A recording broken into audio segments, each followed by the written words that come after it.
So before beginning today's class, I would like to introduce our guest speaker today. So our today's speaker is His Grace Anant Gaur Sundar Prabhu. So he will be joining within a few in a short while. कुछ समय में अभी वो join करने वाले हैं. तो उनके बारे में बताना चाहूंगा थोड़ा सा उनका इंट्रोडक्शन. तो आपको मैंने ऑलरेडी आज भेजा भी है कि actually he is a brahmachari from, basically he is from Calcutta ISKCON only. Right now he has shifted there to ISKCON New Town Rajarhat. हमारा वहाँ एक और सेंटर है. तो वहाँ पर प्रभु जी he is a brahmachari there, and he is BTech and MTech from IIT Kharagpur, and साथ ही साथ 2009 में he joined Calcutta ISKCON Temple, and he has served in various departments. अगर मैं उनके बारे में बताना चाहूँ मतलब 2009 से काफी डिपार्टमेंट्स उन्होंने सेवा की है, लेकिन साथ ही साथ जो उनकी प्रमुख सेवा है अगर हम देखें तो he is very fond of शास्त्रिक स्टडीज. भगवद गीता, श्रीमद् भागवतम में उनकी बहुत रुचि है. और पर्सनली मैं उनको जितना जानता हूँ, he chants very attentively. मतलब मैंने उनको जितना भी देखा है in our temple, he is a very attentive chanter. भगवान के नाम में उनकी बहुत रुचि है, और इसीलिए मैंने सोचा कि आप लोगों को अगर हरिनाम के बारे में कोई अगर कुछ बता सके तो प्रभु जी will be the most ideal person. So that's why आज हमने चूज किया कि प्रभु जी will be speaking on this subject matter of the power of the sound vibration. जब तक जहां तक मैं जानता हूं उनको, ही is a very personal person. अभी भी जहां तक भी मेरे जीवन में कभी कोई भी समस्या आई है तो he has always guided me just like an elder brother. Senior brother की तरह उन्होंने मुझे हेल्प किया है. और न्यू टाउन राजाहाट में वहां पर वो जो गृहस्थ प्रचार कर रहे हैं, जैसे हम लोग यहाँ पर प्रचार कर रहे हैं कलकत्ता टेम्पल में, तो वहां पर बहुत सारे भक्तों को गाइड कर रहे हैं, साथ ही साथ बहुत सारे यूथ्स को भी गाइड कर रहे हैं. तो वहां पर भी he is always very like a counselor, है ना, for anyone. कोई भी उनसे बात करता है, whichever types of शास्त्रिकली some doubts are there, या फिर अपने जीवन में कोई समस्या है, he always gives more than his time, है ना, इतना समय देते हैं. एंड यही बात मुझे बहुत अच्छी लगती है उनके उनके उनके बारे में कि he is a very personal person. He can go into the people's life and he can help them to come out of their problems in their lifes. और दूसरा चीज ये कि he is very avid chanter, he is very nice chanter. और इसकी वजह से मैं आज रिक्वेस्ट करूं, आज मैं ये कर रहा हूँ, shortly he will be joining. तो I am also very much thankful to all of you because throughout our sessions, इतने समय से आप लोग सेशंस अटेंड कर रहे हैं through such a long time. And इतने दिनों में हमने हरि नाम के बारे में थोड़ा बहुत जरूर बताया है, लेकिन आपसे मैं रिक्वेस्ट करूंगा कि आज हम बहुत अच्छी प्रकार से भगवान के नाम के बारे में अच्छे प्रकार से सुन सकें प्रभु जी के मुख से. And we can also develop some taste in chanting Hare Krishna. भगवान के शुद्ध नाम को जप करना, बिन किस प्रकार से भगवान का नाम जप करना है, कैसे भगवान को पुकारना है, ये जानना बहुत जरूरी है. तो जब सीनियर डिवोटीज हमें ये बताते हैं, then automatically it goes to our hearts. तो इसी with this note we would be starting session. So let's wait for Prabhuji to join. He will be joining in 1-2 minutes only. Until then, be online. So I will be stopping my video for a short while till the time he joins. Hare Krishna. Yes, bro. Hindi में. Okay, हरे कृष्ण. तो हम लोग प्रार्थना करते हैं. Yes, bro. ओम अज्ञानतिमिरन्दस्य ज्ञानाञ्जनशलाकया चक्षुरुन्मिलितं येन तस्मै श्री गुरुवे नमः. श्री चैतन्य मनोभीष्टं स्थापितं येन भूतले स्वयं रूपदामह्यं ददाति स्वपदान्तिकं. वन्देऽहं श्रीगुरुः श्रीयुतापदकमलं श्रीगुरून् वैष्णवांश्च श्रीरूपं सागरजातां सहगना रघुनाथामितं तं सजीवं साद्वैतं सावधूतं परिजनसहितं कृष्णचैतन्यदेवं श्रीराधा कृष्णपादान् सहगणललिता श्रीविशाखान्वितां च. नमः ओम विष्णुपादाय कृष्णप्रेष्ठाय भूतले श्रीमते भक्तिवेदांत स्वामी नाम्ने. नमस्ते सरस्वते देवे गौरवाणी प्रचारणे निर्विशेषा शून्यवादी पाश्चात्य देशतारणे. वाञ्छाकल्पतरुभ्यश्च कृपा सिन्धुभ्यश्च पतितानां पावनेभ्यो वैष्णवेभ्यो नमो नमः. नमो महावदन्नाय कृष्ण प्रेम प्रदायते कृष्णाय कृष्ण चैतन्य नाम्ने वर्तसे नमः. हे कृष्णा करुणा सिंधु दीनबंधु जगत्पते गोपिका गोपिका कांता राधा कांता नमस्ते. सप्त कांचन गौरांगी श्री राधे वृंदावनेश्वरी वृषभानुसुते देवी प्रणमामि हरिप्रिये. नीलाचल निवासाय नित्याय परमात्मने बलभद्र सुभद्राभ्याम जगन्नाथाय ते नमः। जय श्री कृष्ण चैतन्य प्रभु नित्यानंद श्री अद्वैत गदाधर श्रीवासादि गौर भक्तवृंद। हरे कृष्णा कृष्णा कृष्णा हरे हरे, हरे राम राम राम हरे हरे।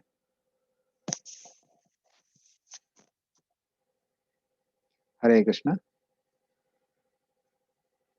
तो हम लोग कुछ हरि नाम के बारे में चर्चा करेंगे, और बीच में अगर किसी को कोई प्रश्न होता है तो आप देखेंगे आपके जूम में हैंड रेज का ऑप्शन है।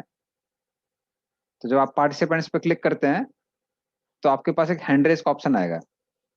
तो उस ऑप्शन पे आप लोग क्लिक करके अपना हाथ रेज कर सकते हैं, और फिर आपको हम प्रश्न पूछने का मौका देंगे। तो हम क्लास को थोड़ा इंटरेक्टिव रखना चाहते हैं, तो अगर बीच में कोई प्रश्न पूछना चाहता है तो पूछ सकते हैं। ठीक है, ओके। तो अभी हम लोग थोड़ा सा हरिनाम के बारे में चर्चा करते हैं। और जिसके पास बैंडविड्थ की प्रॉब्लम नहीं है वो लोग वीडियो ऑन भी कर सकते हैं। तो थोड़ा सा वीडियो ऑन रहता है तो बाकी लोगों को उत्साह मिलता है क्लास अटेंड करने में। जो लोग कर सकते हैं वो कर सकते हैं, जिनके लिए संभव है। हरे कृष्ण। हरे। तो अभी हम आप लोगों को आज से लगभग 450-500 साल पहले लेके जाते हैं। तो आज से 450-500 साल पहले की बात है कि भगवान शिव का एक बहुत महान भक्त था, लेकिन बहुत गरीब था। और भोलेनाथ तो बहुत भोले हैं। उन लोगों को मालूम है कि भगवान शिव की पूजा करेंगे तो आराम से वो प्रसन्न हो जाते हैं, धन धान्य देते हैं, सब कुछ देते हैं। तो उस तरह से निर्धन होने के कारण धन्य धन प्राप्त करने के लिए वो शिव जी की तपस्या करने लगा, और कई सालों तक उसने व्रत धारण किया और शिव जी की तपस्या की।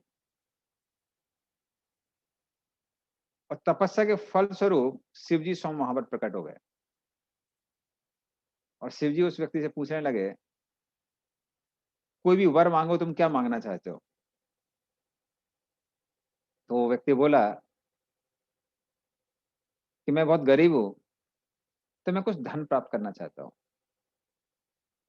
तो ये सुनकर शिव जी बोले, बड़ी आसान सी बात है, आप क्या करिए, आप वृंदावन में एक सनातन गोस्वामी रहते हैं, आप उनके पास में जाइए। उनके पास एक पारसमणि है। तो पारसमणि क्या है? तो सुना तो बहुत लोगों ने होगा, टच स्टोन।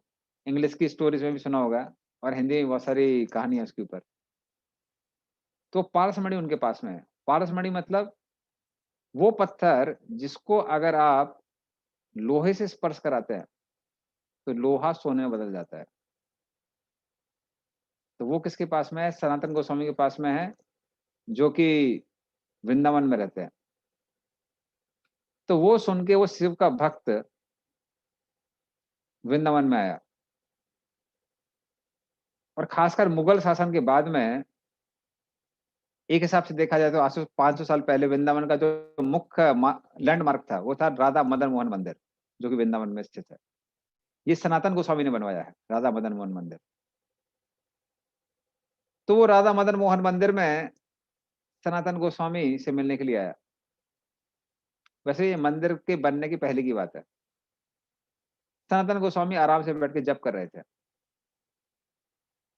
तो वो आया, सनातन गोस्वामी को प्रणाम किया, और सनातन गोस्वामी से पूछने लगा कि आप तो बड़े गोस्वामी हैं,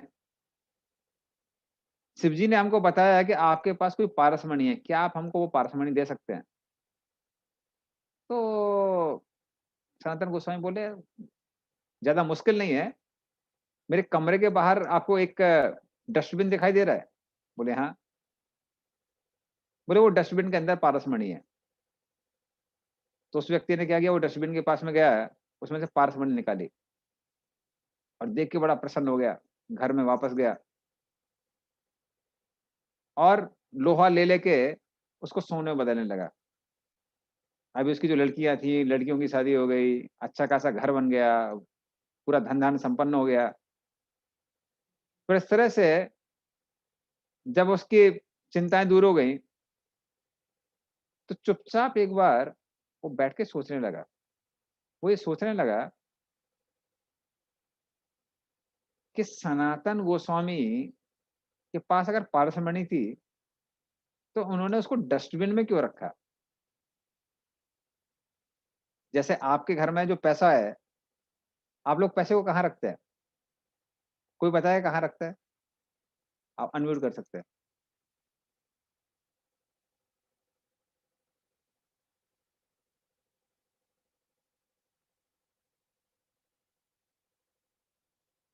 हम्म। हाँ, सब लोग अलमारी बता रहे हैं, लॉकर बता रहे हैं। ओके, एनीवे चैट बॉक्स में बहुत लोगों ने वो लिखा है। तो लॉकर में, अलमारी में, तिजोरी में, या आजकल बैंक में रखते हैं लोग। बैंक के जो लॉकर होते हैं, हाँ, तो इस जगह रखते हैं। लेकिन सनातन गोस्वामी में कहाँ रखा हुआ था? सनातन गोस्वामी में रखा हुआ था डस्टबिन में। तो वो सुन के उनका बड़ा असर होता है कि अरे भाई, कोई डस्टबिन में कैसे रख सकता है? डस्टबिन में तो हम वो चीज रखते हैं जो एकदम फालतू है। हम्म। तो वो सुन के वो व्यक्ति सोचता है, सनातन गोस्वामी से जाके पूछते हैं, इसका मतलब सनातन गोस्वामी के पास इतनी ज्यादा कोई मूल्यवान वस्तु है जिसकी तुलना में ये पारसमणि भी कैसी है, डस्टबिन में फेंकने लायक है। अगर किसी के पास पारसमणि होती है और सोने का सारा सोने की सारी चीजें हैं, तो आप प्लास्टिक की चीजों को क्या करेंगे? डस्टबिन में फेंक देंगे ना। अब सोने की कुर्सी मिल रही है, सोने का बिस्तर मिल रहा है, तो कौन प्लास्टिक की कुर्सी पे बैठेगा?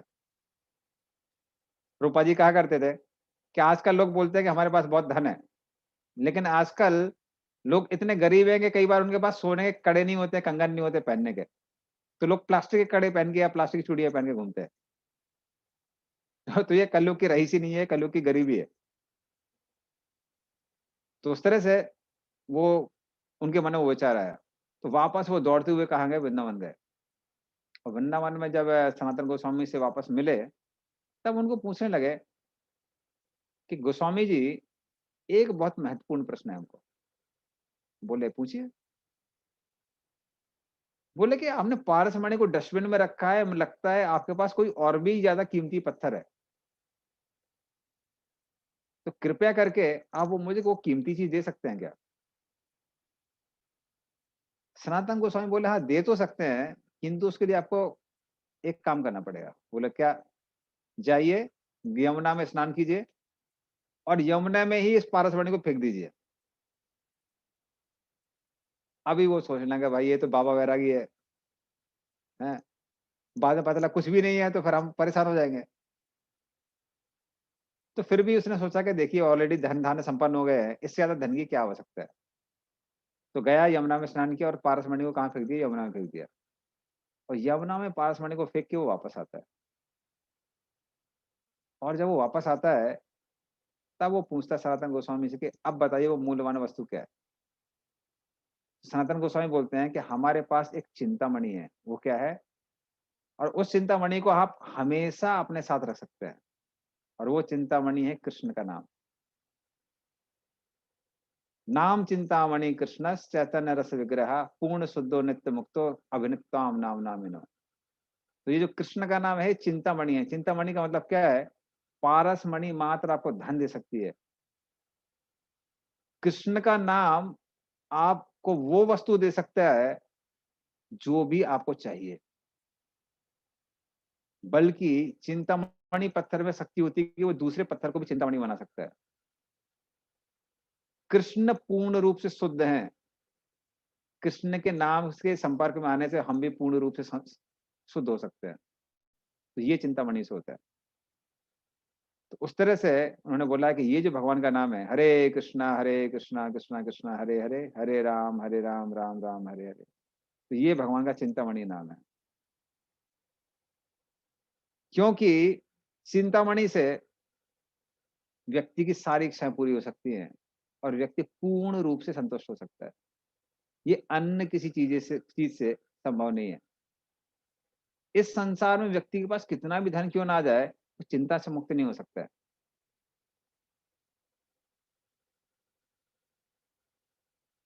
जितना ज्यादा व्यक्ति के पास सामग्री होती है, उतना ज्यादा व्यक्ति को मेंटेनेंस के लिए चिंता करनी पड़ती है। तो ये 7वें स्कंद में आता है कि जब हिरण्यकशिपु आ, ब्रह्मा जी से एक वरदान मांगता है कि ना मैं दिन में मरूं, ना रात में मरूं, ना घर के अंदर मरूं, ना घर के बाहर मरूं, ना आकाश में मरूं, ना ही जमीन में मरूं। और फिर वो कहता है कि पूरे संसार में मेरा आधिपत्य हो। तो ब्रह्मा जी कहते हैं मैं वरदान में मैं तुमको दे दूंगा, लेकिन ये वरदान जो है ये दुर्लभान है। तो सारे आचार्य लोग उस पर बोलते हैं दुर्लभान का मतलब क्या है। उसका कहने का मतलब ये है कि संसार में जो भी आशीर्वाद है वो संसार की समस्याओं और चिंताओं से कभी भी हमको मुक्त नहीं कर सकते हैं, क्योंकि संसार में कुछ भी प्राप्त करने के लिए मेहनत करना पड़ता है। जैसे उस व्यक्ति ने क्या किया, शिव जी की बहुत तपस्या की। और बाकी लोग तपस्या करते हैं, कोई घर में तपस्या करता है, लेडीज घर में तपस्या करती हैं खाना बना के, बच्चों को मेंटेन करके। आदमी लोग ऑफिस में जाते हैं या फिर अपने बिजनेस में जाते हैं, तो उनको भी तपस्या करनी पड़ती है। फिर संसार में कुछ भी प्राप्त करने के लिए तपस्या करनी पड़ती है, फिर संसार में कुछ भी मेंटेन करने के लिए भी तपस्या करनी पड़ती है। घर जितना बड़ा होगा उतना ज्यादा मेंटेनेंस चाहिए। तो हम रेगुलरली प्रोग्राम देते हैं, तो लेक टाउन में एक फैमिली है, बहुत बड़ा घर है लेक टाउन में। जस्ट आपका आ, जो उल्टा डंगा से ब्रिज आता है उसके पास में एक बड़ा सा बंगला है उनका। तो वो तो है, लेकिन क्या हुआ जब कोविड की समस्या आई, तो उनकी मदर जो थी उनको कोविड हो गया। वो सुन के ही सारे जो उनकी नौकर चाकर थे घर में सब भाग गए, और सब बहाना मारने लगे, अरे ट्रेन नहीं मिल रही है बस नहीं चल रही है, सारी समस्या आने लगी। तो फिर हमने उनको कॉल किया कि कैसे चल रहा है। कह रहे क्या करे प्रभु जी, ये पूरा जो घर है ये हमको बोझ जैसा दिखाई पड़ रहा है। कह रहे कंपनी में भी काम करता हूँ, समहाउ माँ बीमार है, पत्नी भी थोड़ी बीमार है, तो वहां पे जाके काम करता हूँ और घर में भी सारा काम मुझे ही करना पड़ता है। पूरे इतने बड़े घर में झाड़ू लगानी पड़ती है, तो उसके लिए भी मेहनत करनी पड़ती है। तो उस तरह से संसार में चीजों को मेंटेन करने के लिए मेहनत चाहिए। तो अगर घर में रहने का आनंद चाहिए, उसके लिए साथ में क्या करना पड़ता है, उसको प्राप्त करने के लिए मेहनत करना पड़ता है, फिर मेंटेन करने के लिए मेहनत करना पड़ता है। लेकिन ये जो भगवान का नाम है, भगवान का नाम आप कहीं भी कर सकते हैं, कभी भी कर सकते हैं। भगवान का नाम लेने के लिए गोविंद गोस्वामी ने कुछ चार्ज लिया है क्या आपसे? हो सकता है क्लास के लिए लिया होगा, मेरे को पता नहीं है क्लास के लिए भी नहीं दिया है। हाँ, प्रसाद का कभी कभी चार्ज लगता है, क्योंकि लेकिन भगवान के नाम का कभी कोई चार्ज नहीं लगता है। हाँ, तो सब लोग बोल रहे हैं नहीं लिया है, तो क्योंकि नहीं लगता है चार्ज। और भगवान का नाम लेने के लिए कोई नियम भी नहीं है, तो कोई नियम नहीं है, कोई चार्ज नहीं है। और लाभ क्या है? लाभ आपको सिर्फ संसार का ऐश्वर्य प्राप्त नहीं होता है, संसार के ऐश्वर्य का जो मालिक है वो प्राप्त होता है। तो कृष्ण की प्राप्ति होती है, जो जिनके अंडर सब कुछ है, जिनके कंट्रोल में सब कुछ है। ये किससे प्राप्त होता है? मात्र भगवान का नाम लेने से। इसलिए भगवान के नाम को चिंतामणि कहा जाता है। भगवान का नाम लेने से वो प्रसन्नता प्राप्त होती है जो संसार में कहीं भी नहीं मिलती है, और इसके लिए कोई चार्ज भी नहीं है, ये फ्री ऑफ कॉस्ट है, फ्री ऑफ चार्ज है। तो उस तरह से ये जो नाम है भगवान का, ये सबसे ज्यादा मूल्यवान वस्तु है। और इससे जो प्रसन्नता मिलती है, उसकी तुलना अगर भौतिक संसार से की है, तो हमारे आचार्य लोग उसकी तुलना करते हैं। तो जो साक्षात्कार होता है कि हम शरीर नहीं है, आत्मा है, इसका जो साक्षात्कार होता है, इसके साक्षात्कार और ज्ञान में क्या अंतर है? जैसे अभी हम लोग कमरे के अंदर बैठे हुए हैं, तो आप कमरे के अंदर बैठे हुए हैं, आप कमरा है। आप कमरे में बैठे हैं या आप कमरा है? तो उत्तर देगा। बहुत मुश्किल क्वेश्चन नहीं है, हम नर्सरी के बच्चे को भी आंसर आ जाएगा। हाँ, तो आप कमरे में बैठे हैं। अंदर बैठे हैं, ठीक है, सब लोगों ने उत्तर दिया। तो ये बहुत क्वेश्चन, मुश्किल क्वेश्चन नहीं है। तो हम कमरे के अंदर बैठे हैं, हम कमरा नहीं है। तो वही साक्षात्कार को बोलते हैं आत्म साक्षात्कार। जब सब व्यक्ति को पता चल जाता है कि हम इस शरीर के अंदर हैं, हम शरीर नहीं है। अभी हमको सिर्फ ज्ञान है कि हम शरीर नहीं आत्मा है। साक्षात्कार होने पे लगता है कि हम शरीर के अंदर बंद है। तो उसमें जो आनंद आता है, उसकी तुलना में इस संसार का जो सबसे ऊंचा आनंद है, वो कितना है? वो एक बूंद के समान है। अगर उस आनंद को सागर मान लिया जाए तो वो आनंद का सागर, और ये क्या है? एक बूंद है। लेकिन कृष्ण के जब साक्षात्कार हो जाता है, कृष्ण के साथ हमको अपना रिश्ता पता चल जाता है, उसमें जो आनंद आता है, उसकी तुलना में आत्मा के ज्ञान का आनंद क्या है? एक बूंद के बराबर है। तो उतना आनंद है भगवान के नाम में। टाइम लगता है, थोड़ा प्रैक्टिस चाहिए, लेकिन वो आनंद मिलने वाला है। तो इसलिए ये जो चीज है, ये जो भगवान का नाम है, इस संसार की सबसे मूल्यवान वस्तु है। तो इस तरह से भगवान का नाम सबसे ज्यादा मूल्यवान है। और कलयुग में यही मात्र आत्म साक्षात्कार का तरीका है। ये श्रीमद् भागवतम में एक श्लोक में आता है, कृते तद्धायते विष्णु त्रेतायाम यजतो मखे द्वापरे परिचर्यायाम कलौ तद हरि कीर्तनात्। हाँ, तो कृते तद्धायते विष्णु, तो चार युग होते हैं, सतयुग, त्रेता युग, द्वापर युग और कलयुग। कलयुग होता है 4,32,000 साल का। अभी से 5,000 साल गए हैं, घोर कलयुग नहीं आया है। कई बार मियाँ बीवी में लड़ाई हो जाती है तो लोग बोलते हैं घोर कलयुग आ गया है, ऐसी बीवी मिली है, ऐसा पति मिला है। तो बोलते हैं, लेकिन अभी घोर कलयुग नहीं आया। अभी से 5,000 साल हुए हैं कलयुग के। कलयुग 4,32,000 साल का होता है, मतलब 4,27,000 साल बचे हैं। उसके 2 गुना होता है द्वापर युग, 3 गुना होता है त्रेता युग, और 4 गुना होता है सतयुग। तो सतयुग को कभी कभी कृत युग भी कहते हैं, क्योंकि वहां पे लोग ज्यादा धार्मिक होते हैं। तो कृत्य तद्धायते विष्णु, उस समय लोगों की उम्र होती थी 1,00,000 वर्ष। तो सत्युग की शुरुआत में 1,00,000 वर्ष, और सत्युग का अंत होते होते लोगों की आयु हो जाया करती थी 10,000 वर्ष। तो उस समय जो युग धर्म था, जिसके द्वारा व्यक्ति आत्म साक्षात्कार को प्राप्त कर सकता है, भगवान को प्राप्त कर सकता है, वो थी ध्यान करना। तो लोग ध्यान किया करते थे। कितना ध्यान? 10,000 साल, 20,000 साल, 30,000 साल, 40,000 साल। जब शास्त्रों में लिखा रहता है कि इन्होंने 10,000 साल तपस्या की, आजकल के लोगों को विश्वास ही नहीं होता है।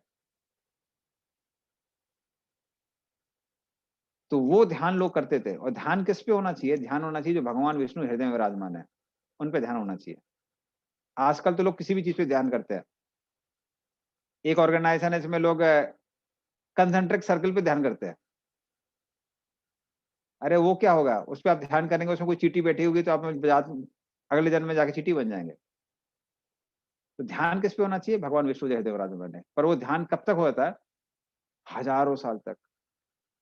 तो कृत्य तत् ध्यायते विष्णु, तो जो भगवान विष्णु का ध्यान है, ये कहाँ का? ये सत्युग का युग धर्म था। आजकल लोगों की कंसंट्रेशन पावर इतनी लो हो गई है कि लोगों को याद ही नहीं रहता है। ध्यान करना तो दूर की बात है, जब व्यक्ति ध्यान से कुछ भी पढ़ता है, सुनता है, तो याद रहता है। आजकल लोग उसको 10 बार पढ़ते हैं, एग्जाम के टाइम भूल जाते हैं। कभी कभी एग्जाम के बाद वापस याद आ जाता है, वो बात अलग है। लेकिन एकदम बुद्धि कमजोर है, क्यों? कंसंट्रेशन ही नहीं है, एक जगह ध्यान नहीं रख पाते हैं। कई बार लोग क्लास में बैठे बैठे सो जाते हैं। हाँ, शास्त्रों को उठाते हैं कि पुराण पढ़ेंगे, भागवत पुराण पढ़ेंगे। पुराण कब कुरान में बदल जाती है पता नहीं चलता है, सर झुक जाता है, पता नहीं चलता है पुराण पढ़ रहा है या कुरान पढ़ रहा है। तो इसलिए कलयुग में ध्यान करना बहुत मुश्किल है। और ये लोग ध्यान कब करते थे? 10,000 20,000 साल। तो ये एक सतयुग के लिए था। और घर में बैठ के ध्यान नहीं होता है। बच्चा आपका बाल खींच रहा है, कहीं पे बेल रिंगिंग की आवाज आ रही है, कहीं पे टीवी चल रही है, क्या ध्यान होगा? उसके लिए लोगों को वन में जाना पड़ता है। और वन में भी जाने का प्रयास करते हैं, मच्छर इतना काटते हैं कि लोग भाग के वापस आ जाते हैं। तो हमको एक व्यक्ति याद है, वो बोला था हम ध्यान करने जाएँगे। तो हिमालय ध्यान करने गया, परेशान हो गया। बोले कि हम गुफा में ध्यान करने के लिए गए, पहली बड़ी बात तो बड़ी मुश्किल में एक गुफा मिली। तो गुफा में जब ध्यान करने गए, तो बोले कि बंदर आके बार-बार हमारी धोती खींचता था। तो हमने कहा यार हमने सोचा भी नहीं था, कि हमने सोचा कि गुफा आखिर खाली होगी, वहाँ पे भी जानवर रहते हैं, परेशान करते हैं। तो बार-बार वो खींचता था। तो हमने किसी तरह से बोला कि हमने पत्थर रखा उसके गुफा के सामने, कि अभी ध्यान करेंगे। तो कह रहे कि हर 15 मिनट में ये इंडियन अ, गवर्नमेंट ने हेलीकॉप्टर छोड़ दिया अपना, हिमालय घुमाने का। वो हेलीकॉप्टर की आवाज़ आती रहती है, ध्यान कहाँ से होगा? तो आजकल ना जंगल बचे हैं, ना ध्यान करने की जगह बची है। और उसके लिए बैठना पड़ता है। एक्चुअली में अगर आप गीता पढ़ेंगे समझ में आएगा कितने सारे रूल्स रेगुलेशंस हैं। सीधा बैठने में लोगों का तेल निकल जाता है, हमने देखा हुआ है। कब पीठ झुक जाती है पता नहीं चलता है। आप बोलिए 10 मिनट के लिए सीधा बैठने की कोशिश कीजिए, नहीं बैठ पाते। जवान लोग नहीं बैठ पाते हैं, बूढ़े लोगों को छोड़ दीजिए। तो कहाँ पे ध्यान होगा, कहाँ योग होगा? तो ये कब था? ये सतयुग में था। तो सतयुग का अंत होते-होते लोगों की उम्र कितनी हो गई अभी? किसी को याद है कितना हो गई उम्र? कोई बताएगा?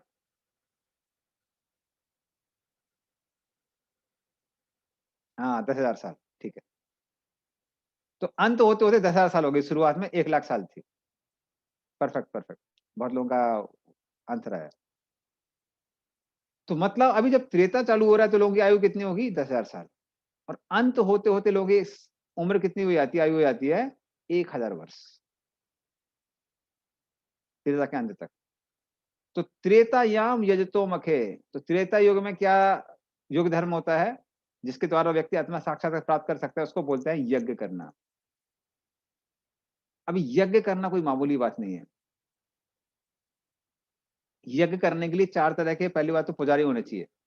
और वो तम्बाकू खैनी रगड़ने वाला नहीं चाहिए, शुद्ध ब्राह्मण होना चाहिए। आजकल तो चाय-वाय पी के, खैनी-वैनी खा के, कई बार दारू पी के ही लोग चालू कर देते हैं, वो नहीं चाहिए। और मंत्रोच्चारण ठीक से होना चाहिए, ये नहीं है कि मुँह से सिर्फ दक्षिणा-दक्षिणा निकल रही है और मंत्र नहीं निकल रहा है बाहर। तो एकदम शुद्ध ब्राह्मण होना चाहिए। तो ब्राह्मण शुद्ध होना चाहिए, समय उचित होना चाहिए, मुहूर्त के हिसाब से होना चाहिए, स्थान पवित्र होना चाहिए। हाँ, तो ये सारी चीज़ें तो होनी चाहिए कि स्थान, काल, पुजारी, ये सारी चीज़ें। फिर घी शुद्ध होना चाहिए, घी शुद्ध नहीं मिलता है आजकल। लिखा रहता है प्योर घी, पता चला डालडा मिला हुआ है, तेल मिला हुआ है। हैं? अभी देवता लोग थोड़ा डालडा खाते हैं, हम लोग डालडा खा सकते हैं।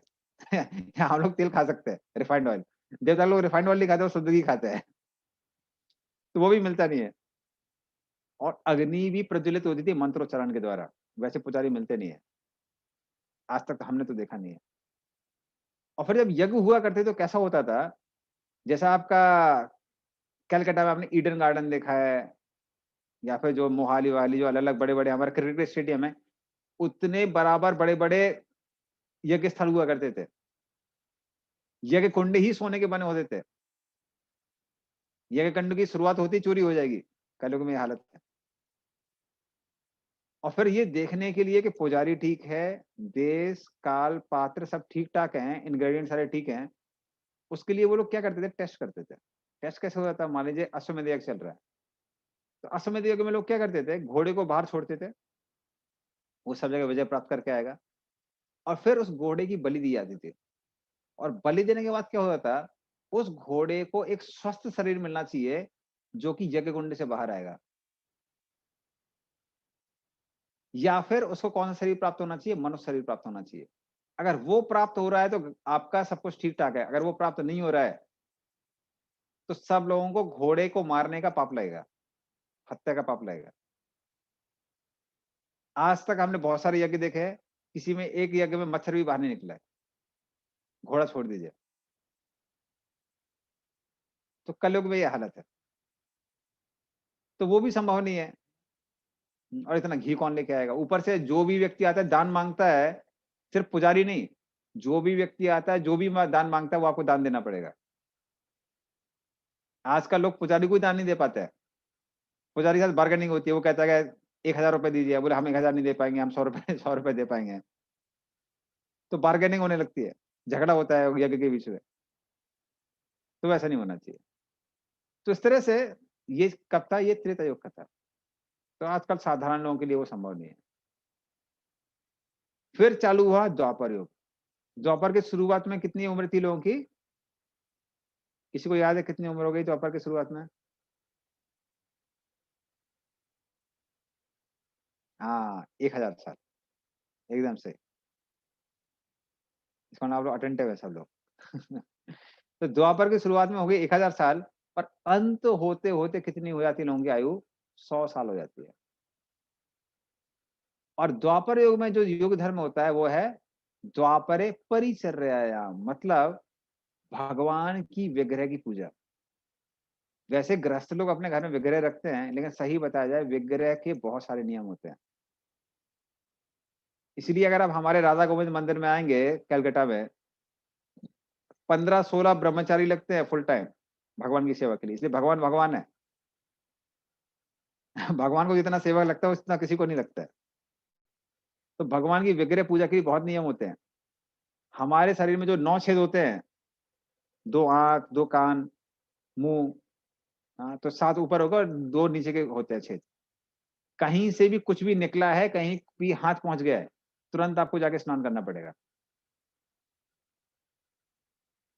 बिना स्नान किए आप अंदर नहीं जा सकते ड्यूटी रूम में। आप जाएंगे, सेवा अपराध लगता है।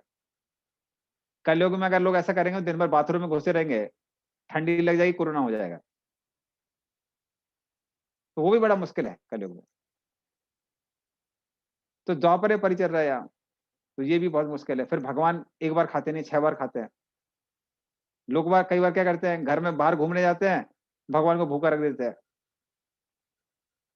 तो ऐसा नहीं होता है। एक बार भगवान घर में विग्रह आएगी, 6 बार भोग लगाना पड़ेगा। तो ये भी बड़ा मुश्किल है कलयुग में। तो भगवान ने सोचा कि ये कलयुगवासी ये भी नहीं कर सकते। और कलयुग की शुरुआत में अभी आयु कितनी हो गई?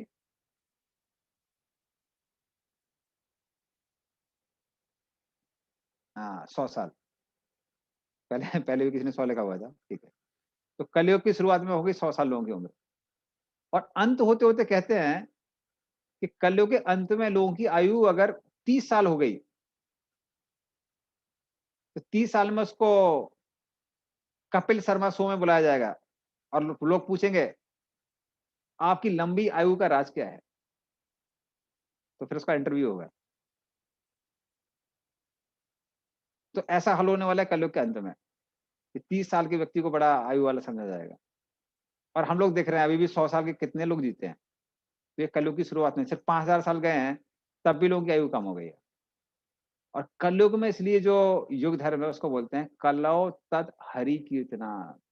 मात्र भगवान हरि का कीर्तन करने से वही लाभ मिलता है जो द्वापर युग में किससे मिलता है? किस चीज से मिलता है?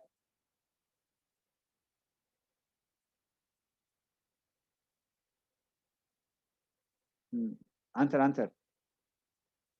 नहीं, द्वापर द्वापर द्वापर युग में किससे मिलता है?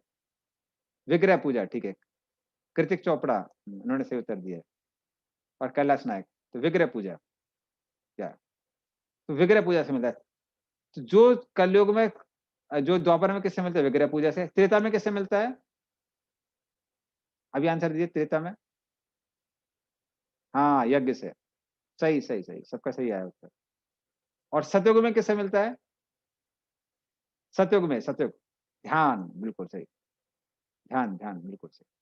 तो सतयुग में जो मेडिटेशन से मिलता है, ध्यान से मिलता है। त्रेता में जिस जो मिलता है यज्ञ से। द्वापर में विग्रह पूजा से। वही परिणाम किससे मिलता है? कलयुग में मात्र हरि का कीर्तन करने से मिलता है। और बाकी सारी चीजों के लिए इतने सारे नियम होते हैं, अभी हमने बताया। भगवान का नाम जप करने में क्या नियम है? कोई नियम नहीं है। उसके लिए भी एक कथा सुनाते हैं आपको। तो जब चैतन्य महाप्रभु आज से 500 साल पहले जब जगन्नाथपुरी में थे, तो उस समय की एक बात थी कि एक भक्त को एक बीमारी थी। बीमारी क्या थी? उसकी जीभ से भगवान का नाम कभी छूटता ही नहीं था।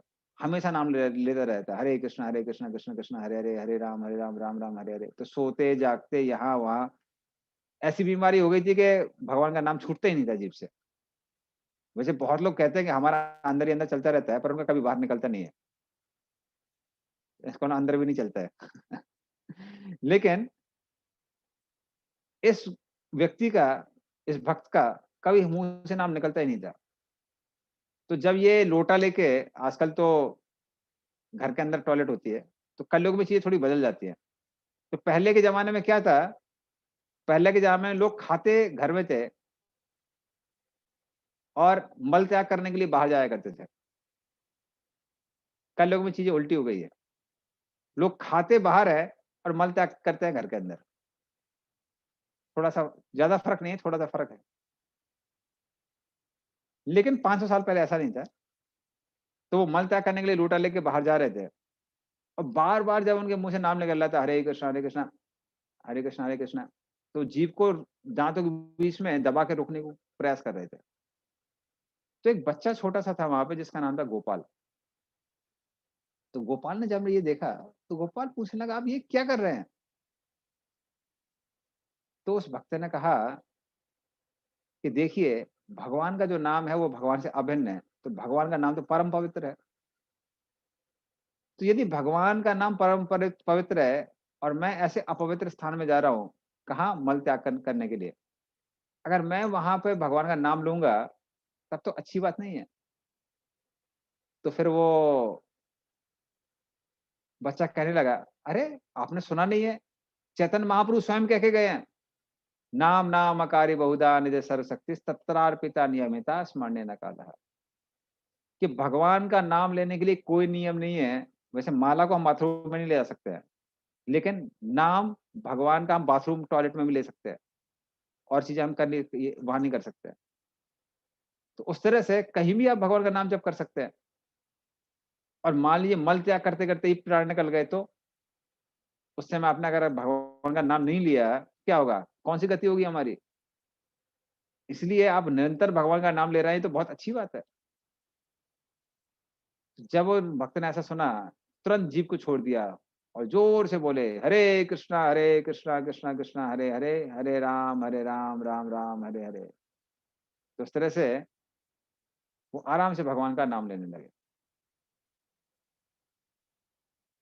तब उनको समझ में आया। तो जब चैतन्य महाप्रभु को ये पता चला, चैतन्य महाप्रभु बहुत प्रसन्न हुए। तो चैतन्य महाप्रभु बोले कि तुमको पता है कि भगवान का नाम कैसे लेना चाहिए, इसलिए उनका नाम पड़ गया गोपाल गुरु।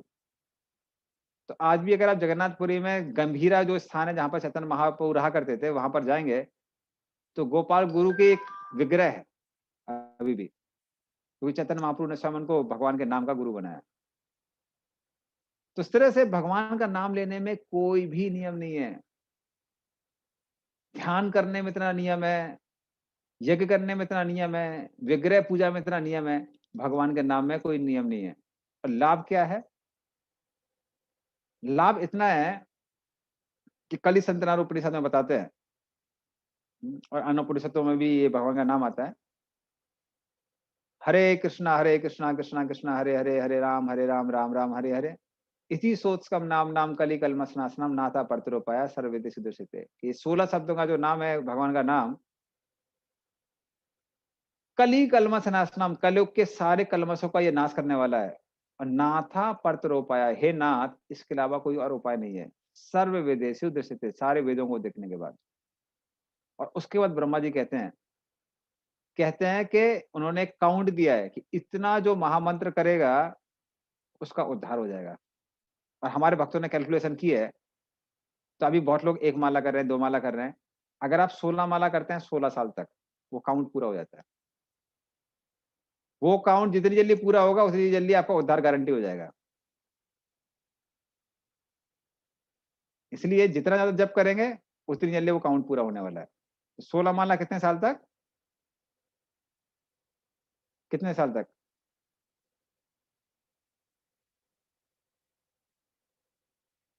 हाँ, 16 साल तक, बिल्कुल बिल्कुल परफेक्ट। सब लोगों ने सही उत्तर दिया हमने काउंट भी दिया 3.3 करोड़ का। तो 16 माला 16 साल तक, तो 16 माला जो 16 साल तक करता है, तो ब्रह्मा जी कहते हैं उसका व्यक्ति का उद्धार हो जाता है। तो इस तरह से ये जो भगवान का नाम है बहुत आसान है, बहुत आसान धर्म दिया हुआ है कलयुग में। हाँ, और कोई नियम भी नहीं है। और फिर उद्धार होना दूर की बात है, इस जीवन में भी व्यक्ति को उतना आनंद प्राप्त होता है भगवान का नाम लेने से। तो पहली बात तो आप भगवान का नाम कभी भी ले सकते हैं, कहीं भी ले सकते हैं, कोई रेस्ट्रिक्शन नहीं है। खाने का आनंद लेना है, जब तक खाना है, भोजन है, और जब तक पचाने की क्षमता है, तब तक आनंद ले सकते हैं। तो जैसे हमारे बंगाली लोगों को रसगुल्ला बड़ा पसंद आता है। पूरे भारत में चले जाइए, आपको रसगुल्ला नहीं मिलेगा। बंगाल का रसगुल्ला फेमस है। लेकिन आप कितना रसगुल्ला खा सकते हैं? हाँ। कोई है यहाँ पे जो एक बार में 10 से ज्यादा रसगुल्ला खा सकता है? पता नहीं, कोई हो सकता है शायद। तो 10-20 कितना खा सकते हैं? मान लीजिए आप दिन में 100 भी नहीं, ठीक है, आप 10 खा सकते हैं। आप मैक्सिमम कितना खा सकते हैं? 20 से ऊपर कौन कौन खा सकता है? 20 से ऊपर? ओके, शुभांकर शुभांकर कर 10, 28, अभिजीत, वाह, ओके। तो मैक्सिमम काउंट अभी तक 28 आया है। 28 रसगुल्ला उनका रिकॉर्ड है। हाँ ठीक है, 25-18 वो अभी रिकॉर्ड नहीं है, 28 रिकॉर्ड है। ठीक है, वो तो चार चार तो नॉर्मल है। ठीक है, तो 28 रसगुल्ला अभी तक मैक्सिमम रिकॉर्ड आया है। तो मैक्सिमम 28 रसगुल्ला खा सकते हैं। और 28 रसगुल्ला कितना टाइम लगेगा? ज्यादा ज्यादा आधा घंटा लगेगा। मतलब रसगुल्ले का स्वाद कब तक रहता है? जब तक वो जीभ में रहता है। आप ज्यादा से ज्यादा आधे घंटे और 1 घंटे तक आनंद ले सकते हैं, लेकिन कुछ समय लगता है। अभिजीत ने बोला है ना, मुखोपाध्याय, 32 गुलाब जामुन, 35, ठीक है 35 भी है। एनीवे, तो जितने लोग रसगुल्ला खा सकते हैं या गुलाब जामुन खा सकते हैं, लेकिन आधा घंटा 1 घंटे से ज्यादा आस्वादन नहीं कर सकते। लेकिन जो भगवान का नाम है, वो आप कभी भी ले सकते हैं, कितना भी ले सकते हैं, और उसका 24 घंटे भी आस्वादन कर सकते हैं। इतना इजी एक्सेस है। तो ऐसी एक्सेस थी हमारे जो एक गौड़िया वैष्णव है, आचार्य है, खासकर उनको नाम आचार्य कहा जाता है, वो है हरिदास ठाकुर। हरिदास ठाकुर कितना जप करते थे? 192 माला, 192। तो 192 माला करते थे। तो अगर 16 माला करने में 2 घंटे लगते हैं, तो आप सोच सकते हैं 192 माला करने में कितना लगेगा। हाँ, और बाकी जो टाइम बचा रहता है वो खाने पीने में यूज कर लेते थे। तो उस तरह से 3 लाख नाम, या फिर जिसको 192 माला कहते हैं, उतना वो जप किया करते थे डेली, हरिदास ठाकुर। तो वैसे उनका जन्म मुस्लिम परिवार में हुआ था, और उनका नाम था हबीतुल्लाह। लेकिन जब वो छोटे से ही थे, तो अपने परिवार को छोड़ के, क्योंकि छोटे में तो बच्चे माता का स्तनपान करते हैं, लेकिन उसको जब खाने की बात आती है तो फिर कुछ भी खा सकते हैं। हाँ, तो बाकी जो लोग मुस्लिम परिवार में रहते हैं वो तो कई बार गौ मांस भी खाते हैं। तो इसलिए छोटी सी उम्र में ही वो घर छोड़ के बाहर निकल गए और भगवान का निरंतर नाम लिया करते थे, हरे कृष्णा कृष्णा कृष्णा हरे हरे, हरे राम राम राम हरे हरे। और नाम लेते लेते एक समय आ गया कि वो बहुत प्रसिद्ध हो गए अपना नाम लेने के लिए। तो वो जहां भी जाया करते थे, तो लोग उनका सम्मान किया करते थे। तो जब वो एक स्थान पर गए, तो वहां का जो लोकल इंचार्ज था, जिसका नाम था रामचंद्र खान, वो उनसे बहुत ईर्ष्या करने लगा।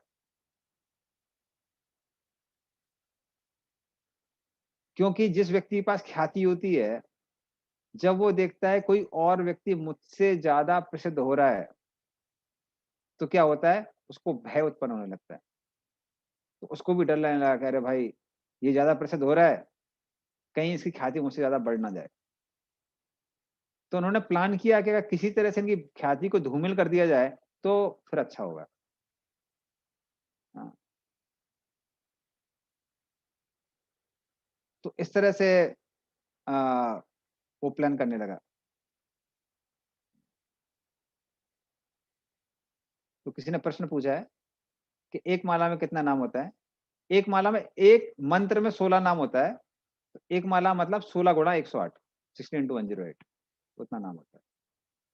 तो अभी वापस आते हैं। तो अभी कैलकुलेटर लेके मत बैठिए, अभी ध्यान से सुनिए। कैलकुलेशन आप बाद में कर सकते हैं, ठीक है? तो उस तरह से हरिदास ठाकुर जब बहुत प्रसिद्ध होने लगे तो उन्होंने सोचा कि अगर इनको बदनाम कर दिया जाए तो फिर हमारी ख्याति सुरक्षित रह सकती है। तो उन्होंने सोचा कि ये तो जो क्या है, ये तो वैरागी है, अगर इनको दिखा दिया जाएगा ये ढोंगी हैं तो इनकी ख्याति धूमिल हो जाएगी। तो उस लोकल एरिया में एक बहुत प्रसिद्ध वेश्या थी जिसका नाम था लक्ष्य हीरा। तो रामचंद्र खान ने उसको बुलाया और उसे लक्ष्य हीरा से कहा कि यदि तुम इनकी ख्याति को धूमिल कर देती हो तो तुमको जितना धन चाहिए मैं उतना दूंगा, जीवन भर तुमको कुछ और कार्य करने की आवश्यकता नहीं है। तो लक्ष्य हीरा ने सोचा, बोला कि धन तो दूर की बात है, अगर उनकी ख्याति को धूमिल कर दिया तो मेरी ख्याति भी बहुत बढ़ जाएगी। इतना ज्यादा इंद्रिय संयमी व्यक्ति की ख्याति को हमने धूमिल किया है। तो लक्ष्य हीरा बोली, आप चिंता मत करिए, जल्दी ही उनकी ख्याति कैसी होगी, धूमिल हो जाएगी। तो मैं उनके पास जाऊंगी, उनको प्रलोभन दूंगी, और जैसे ही वो मेरे साथ संग करते हैं मैं क्या करूंगी, आप क्या करना, अपने जो सैनिक हैं, सैनिकों को वहां भेजना, और सैनिक उनको पकड़ के सब जगह सबको दिखा देंगे कि कैसे ये व्यक्ति ढोंगी है। तो उस तरह से लक्षीरा शाम के समय उनके पास गई, उनके आश्रम में गई, क्योंकि दिन में वाकई लोग आते थे आ, हरिदास ठाकुर का दर्शन लेने के लिए। तो जब शाम के समय देखी गई तो देखा कि वहां पे तुलसी महारानी है, तुलसी महारानी को प्रणाम किया। प्रणाम इसलिए किया कि दिखाना चाहिए ना कि साध्वी स्त्री है, वरना ये साधु कैसे एक्सेप्ट करेगा। और फिर उसके बाद में उनके पास गई और बोलने लगी कि हे ठाकुर, आप तो बहुत बड़े संत हैं, और संत लोग अपनी कृपा के लिए बहुत प्रसिद्ध होते हैं, वो सबको कृपा प्रदान करते हैं। तो कृपया करके हम पे भी कृपा प्रदान करिए और जो हमारी इच्छा है उसको पूर्ण कीजिए। तो उन्होंने पूछा, बताइए क्या इच्छा है आपकी? तो बोले कि हम आपके साथ संग करना चाहते हैं। तो हरिदास ठाकुर बोलने लगे कि हाँ, हम आपके साथ संग करेंगे, लेकिन हमने कुछ प्रतिक्रिया ले रखी है नाम जप करने की। वो नाम जप जैसे ही पूरा होगा तो हम तुरंत आपके साथ संग करेंगे। तो वो बोले ठीक है।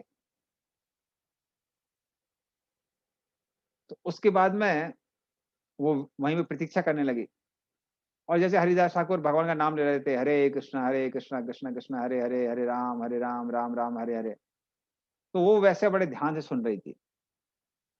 और यहाँ पे सारे सैनिक लोग भी प्रतीक्षा करते करते सोने लगे, नींद आने लगी। वैसे भी गार्ड लोगों को थोड़ा जल्दी नींद आती है, देखा होगा आपने, रात के समय कभी देख सकते हैं गार्ड लोगों को। तो उस तरह से वो लोग भी प्रतीक्षा कर रहे थे, और प्रतीक्षा करते करते हरिदास ठाकुर के तो नाम का भी जब बंद ही नहीं होता था। तो उसने देखा कि अभी तो सुबह का टाइम हो गया, बोला अरे सब बेकार हो गया। तो हरिदास ठाकुर बोलने लगे कि देखिए हमको क्षमा कीजिए, हम आपकी इच्छा को पूरा करना चाह रहे थे, किंतु क्या करना है, आज हमारी जो प्रतिज्ञा थी वो पूरी हो नहीं पाई। ऐसा करिए, आप कल आइए, पक्का आपकी प्रतिज्ञा, हमारी जो प्रतिज्ञा है वो पूरी हो जाएगी। तो लक्षीरा वापस गई, रामचंद्र खान ने बोला, बोले क्या हुआ? बोले क्या हुआ, नाम जप हुआ रात भर, जब भी करता रहा वो। तो बोले कि तपस्या भंग होगी कि नहीं होगी? तो बोले नहीं, आज बोला है कि आज रात को पक्का वो मेरी इच्छा पूरी करेगा। तो रामचंद्र खान बोला ठीक है, कम से कम। तो और सैनिक भेज दिए कि देखो सब लोग तैयार है ना, जैसे ही वो संग करेगा तुरंत ना लोगों को इकट्ठा करके रखना और बताना है कैसे ढोंगी है। और फिर लक्ष्य हीरा वहां पे पहुंच गई, और फिर भगवान का नाम सुनती रही, वही सब चीज दोबारा हुई। और कुछ समय बाद क्या हो गई, वो पूर्ण रूप से उसको क्रोध आने लगा। बोले कि अरे आपने तो बोला था कि हमारी इच्छा को पूरा करेंगे, हमको लगता है आपका नाम जब तक कभी बंद ही नहीं होता है। हाँ, ये तो परमानेंट रिकॉर्डिंग है, 24 आवर चलता रहता है। तो कभी तो ना रिकॉर्ड में पॉज लगना चाहिए, पॉज होता ही नहीं है आपकी रिकॉर्डिंग में। तो उस तरह से वो फिर अपने वस्त्र वगैरह उतार के उनको प्रलोभन देने का प्रयास किया। लेकिन हरिदास ठाकुर तो हरिदास ठाकुर थे, वो इतने ध्यान से जप कर रहे थे, कुछ फर्क ही नहीं पड़ा उनको। और फिर वो वैश्या एक्चुअली फिर वापस जाती है, और जब वापस आती है तब वो हरिदास ठाकुर से क्षमा मांगती है। कहते हैं अभी हमारा मन पूर्ण रूप से पवित्र हो गया है।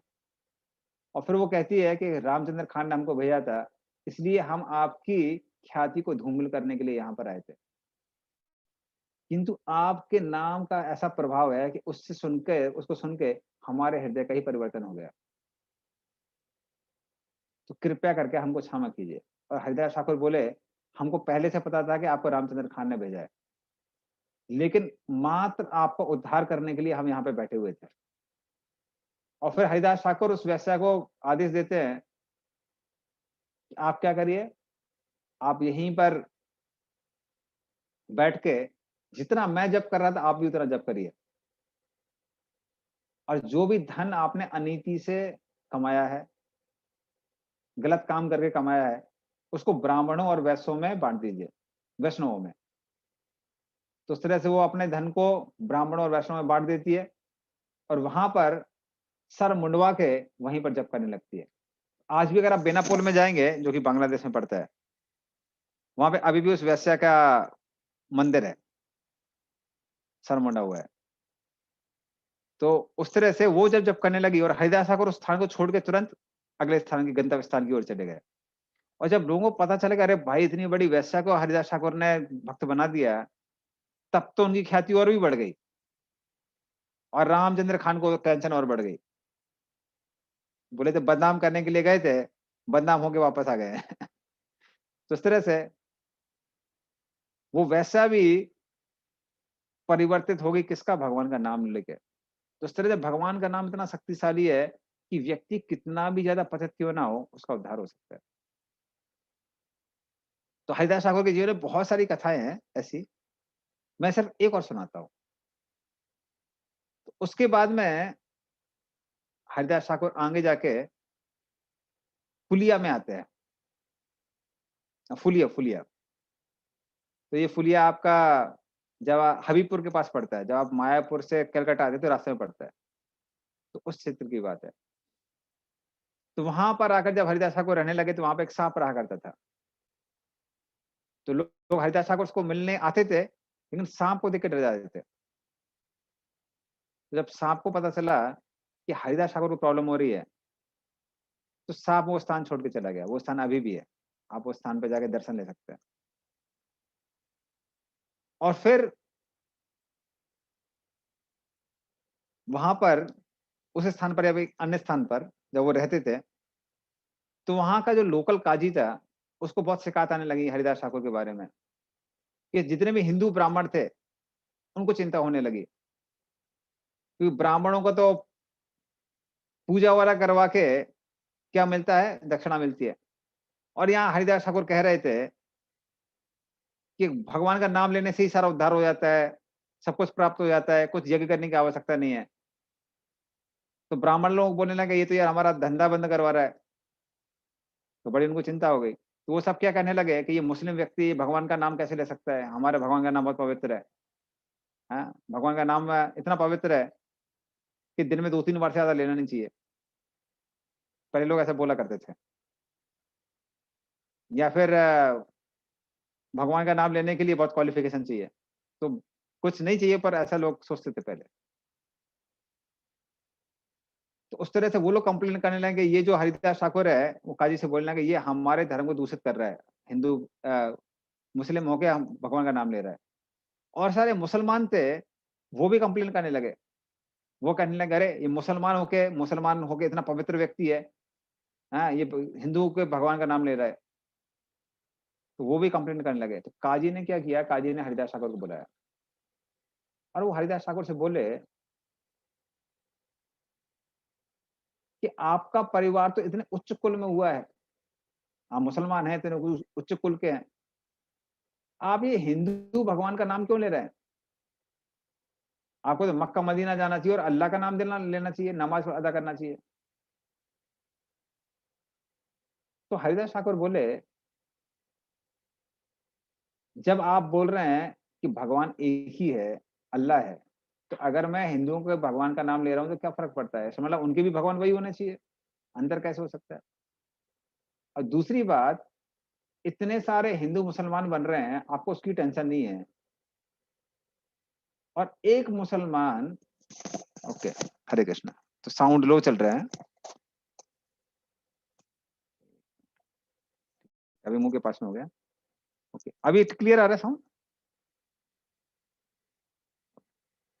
तो उस तरह से फिर वो कहते हैं कि मान लीजिए एक हिंदू मुसलमान बन जाता है तो क्या टेंशन वाली बात है? इतने सारे, सॉरी, एक मुसलमान हिंदू बन जाता है तो क्या टेंशन वाली बात है? इतने सारे हिंदू तो मुसलमान बन रहे हैं। तो वो काजी बोलता है कि नहीं नहीं नहीं, लेकिन आपको अल्लाह का नाम लेना चाहिए, आप ये नहीं कर सकते। और या फिर आपको नाम लेना है तो आप नाम पर्सनली लीजिए, नाम का प्रचार मत कीजिए। तो हृदय ठाकुर फिर बोले, वो तो संभव नहीं है, हम भगवान का नाम लेंगे और लोगों को भगवान का नाम लेने के लिए बोलेंगे। तो काजी बोला, अगर आप ऐसा करेंगे तो हम आपके शरीर के टुकड़े टुकड़े करवा देंगे। तब हरिदास ठाकुर कहते हैं, खंड खंड होए देह यदि जाए प्राण, तमऊ आमे ना छाड़े वदने छाड़े हरि नाम। अगर आप हमारे शरीर के हजारों टुकड़े कर देते हैं, हर टुकड़े से भगवान का नाम निकलेगा, हरे कृष्णा कृष्णा कृष्णा हरे हरे, हरे राम राम राम हरे हरे। तो हमारी जीभ छोड़िए, शरीर के आप हजार टुकड़े करेंगे, हर टुकड़े से भगवान का नाम निकलने वाला है। आप हमको भगवान का नाम लेने से रोक नहीं सकते। और जब काजी वो ये सुनता है, उसको बहुत क्रोध आ जाता है, बोलता है कि इसको 22 बाजारों में जाके पीटो। और 22 बाजारों में उन्होंने पहलवान रखे जो उनको कोड़े मार रहे थे, और जनरली 1-2 बाजार में ही लोग मर जाया करते थे। लेकिन जब ये लोग हरिदास ठाकुर को ले जाके पीटने लगे, 1 बाजार हो गया, 2 बाजार हो गया, 3 बाजार हो गया, ऐसे करते करते 22 बाजार हो गए। कोड़ा मारने वाले थक गए, हरिदास ठाकुर को कुछ नहीं हुआ। हरिदास ठाकुर निरंतर नाम ले रहे थे भगवान का, हरे कृष्णा कृष्णा कृष्णा हरे हरे, हरे राम राम राम हरे हरे। तो ये जो कोड़ा मारने वाले पहलवान थे वो बोले, अरे भाई, कैसा शरीर है आपका?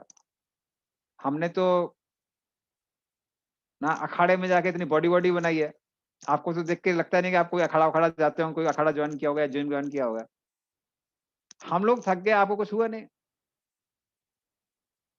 तो ऐसा कैसे संभव है? लगता है आप बहुत बड़े संत है, लेकिन यदि आप नहीं मरेंगे तो ये काजी हमको मार देगा। तो हरिदास ठाकुर बोले, ऐसी बात है क्या? तो हरिदास ठाकुर ने तुरंत भगवान पे ध्यान ध्यान किया, और वो ऐसे हो गए, मान लीजिए उनका शरीर मृत हो गया हो। तो वो लोग बड़े खुश हो गए, प्रसन्न हो गए, बोले वाह, बहुत बढ़िया बात है, ये मर गया, अब काजी के पास हम लोग दिखा सकते हैं। तो काजी के पास लेके गए कि देखिए ये आदमी मर गया है। तो काजी भी बड़ा प्रसन्न हो गया कि ठीक है, फाइनली बला टली। और फिर काजी बोलने लगा, इसके शरीर का क्या किया जाए? तो मुसलमानों से वो पूछने लगे, इनको हम लोग कब्र में रख सकते हैं क्या? मुसलमान बोले, नहीं नहीं नहीं, जमीन में मत गाड़िए, जमीन में आप गाड़ेंगे जन्नत चला जाएगा। तो फिर बोलते ठीक है, जला देते हैं। हिंदू बोलने, मत मत जलाइए, क्योंकि आप इसको जलाएंगे तो स्वर्ग प्राप्त हो जाएगा। तो काजी को टेंशन हो गया, बोला अब क्या किया जाए? तो एक व्यक्ति बोला, इसको गंगा में फेंक देते हैं। तो उन्होंने उनको लेके क्या किया, गंगा में फेंक दिया। और जब गंगा में फेंका, तो वही जो स्थान है फुलिया का, जो अभी हबीबपुर है, वहीं से निकल के वो वापस आ गए अपनी समाधि के बाहर, और समाधि के बाहर आके सीधे काजी के घर में पहुंचे और बोले, हरे कृष्णा कृष्णा कृष्णा हरे हरे। काजी जी, आई एम बैक, मैं वापस आ गया हूँ। काजी को टेंशन हो गया, काजी बोला कि आज से सिद्ध हो जाता है कि आप वाकई में सच्चे पीर हैं, सच्चे संत हैं। और अभी मैं घोषणा करता हूँ कि जो भी आपको रोकेगा भगवान का नाम लेने से या आपको प्रचार करने से, उसको मैं सजा दूंगा। तो उस तरह से हरिदास ठाकुर एक ज्वलंत उदाहरण है। ये कलयुग की बात है, आज से 500 साल पहले की बात है कि कैसे भगवान का नाम लेने से ही व्यक्ति को सारी चीजें प्राप्त हो जाती हैं। उसमें जो आनंद है वो किसी में आनंद नहीं, किसी चीज में आनंद नहीं है, और वो आराम से कलयुग में हमको प्राप्त है। और उसके उदाहरण इस्कॉन में तो भरे पड़े हुए हैं। तो इस्कॉन की जो शुरुआत हुई है वो न्यूयॉर्क सिटी से हुई है, और कैसे कैसे लोग भक्त बने आप सोच भी नहीं सकते। तो उसके हम कुछ दो चार उसकी भी कहानी सुनाते हैं, जो अभी भी ऐसे बहुत सारे भक्त हैं। इसलिए आप कभी कभी विदेशी भक्तों से पूछेंगे ना कि आप पहले क्या करते थे, तो कई बार लोग बताते नहीं, बोलते बैकग्राउंड मत पूछिए। बैकग्राउंड पूछेंगे तो आपको आप सम्मान करना भूल जाएंगे। तो आपको दो स्टोरी सुनाते हैं उसके बारे में। तो एक स्टोरी तो प्रभुपाद जी के समय की है कि प्रभुपाद जी जब अलग अलग प्रोग्राम दिया करते थे, तो एक जगह प्रोग्राम जहां देने जा रहे थे प्रभुपाद जी, वहां पे कोई भी वस्त्रधारी अलाउड नहीं था। मतलब अगर आपके शरीर पे कोई कपड़ा है तो आप अंदर नहीं आ सकते, प्रभुपाद जी और उनके शिष्यों को छोड़ के। और उसके लिए एक गार्ड खड़ा हुआ था रूम के बाहर, वो देखने के लिए किसी के शरीर में कोई कपड़ा तो नहीं है, पर उसने भी कुछ पहना नहीं रखा था। चारों चारों दिशाओं से ढका हुआ था, आप समझ सकते, चार दिशाएं और कुछ नहीं थी, दिगंबर थे सबके सब। तो प्रभुपाद जी जब अपने शिष्यों के साथ प्रवेश कर रहे थे तो ऐसे नंग धड़ंग व्यक्ति से उन्होंने पूछा, तुम क्या कर रहे हो यहाँ पे? बोला, मैं गार्ड कर रहा हूँ। फिर क्या गार्ड कर रहे हो? कोई कपड़े के साथ घुसना नहीं चाहिए। बोले, हम तो घुस रहे हैं। बोले, आप घुस सकते हैं, कोई और नहीं घुस सकता है।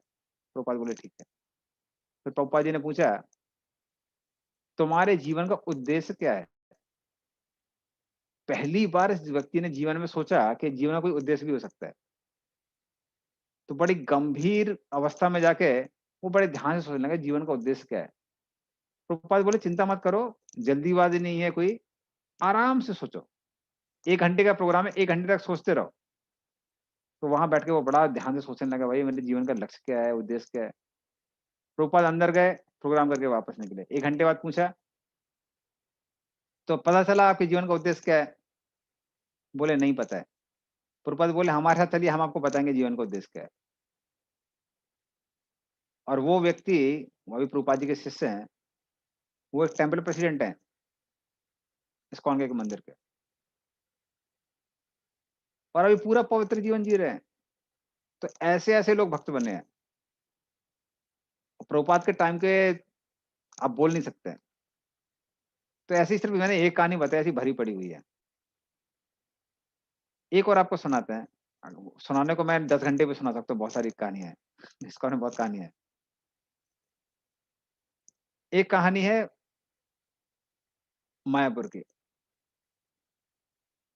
तो मायापुर में जब गौर पूर्णिमा का समय होता है, होली का समय, उस समय गौर पूर्णिमा कहते हैं, क्योंकि उस समय चैतन्य महाप्रभु का जो आविर्भाव है, जो प्रकट हुए थे, वो गौर पूर्णिमा के दिन ही हुए थे। उसी को होली कहते हैं, सेम दिन है। तो जब चैतन्य महाप्रभु वहां प्रकट हुए उस दिन, तो उसको अभी भी हम लोग सेलिब्रेट करते हैं। तो उस फेस्टिवल में बहुत सारे भक्त आते हैं। तो कभी कभी कुछ भक्तों को बोलते हैं, आप रूम शेयर करिए। तो दो भक्त रूम शेयर कर रहे थे। उसमें एक हमारे सिकंदराबाद टेम्पल के टेम्पल प्रेसिडेंट है, तो उन्होंने हमको एक कहानी बताई थी। तो कहते जब उनके साथ वो उस व्यक्ति के साथ रूम शेयर कर रहे थे, तो मायापुर में मच्छर भी बहुत ज्यादा है।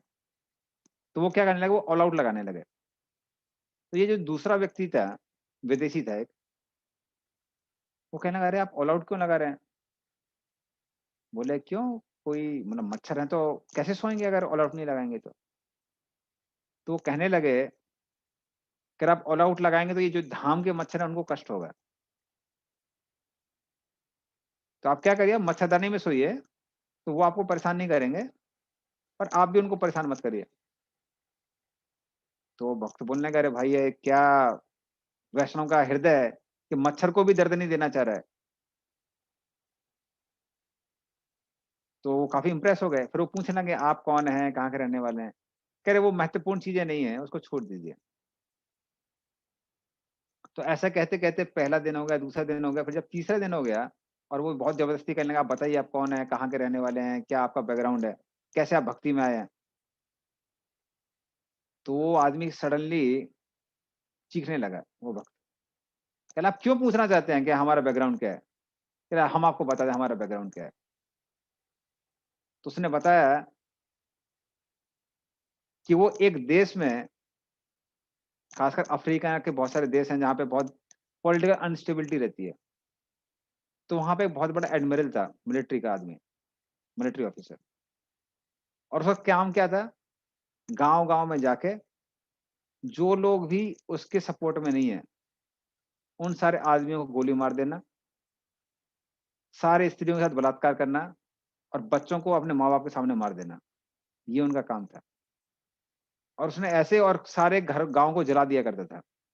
तो ऐसा करने की वजह से वहाँ की जो लोकल गवर्नमेंट है उसने बहुत सारे मेडल दिए हुए थे उनको।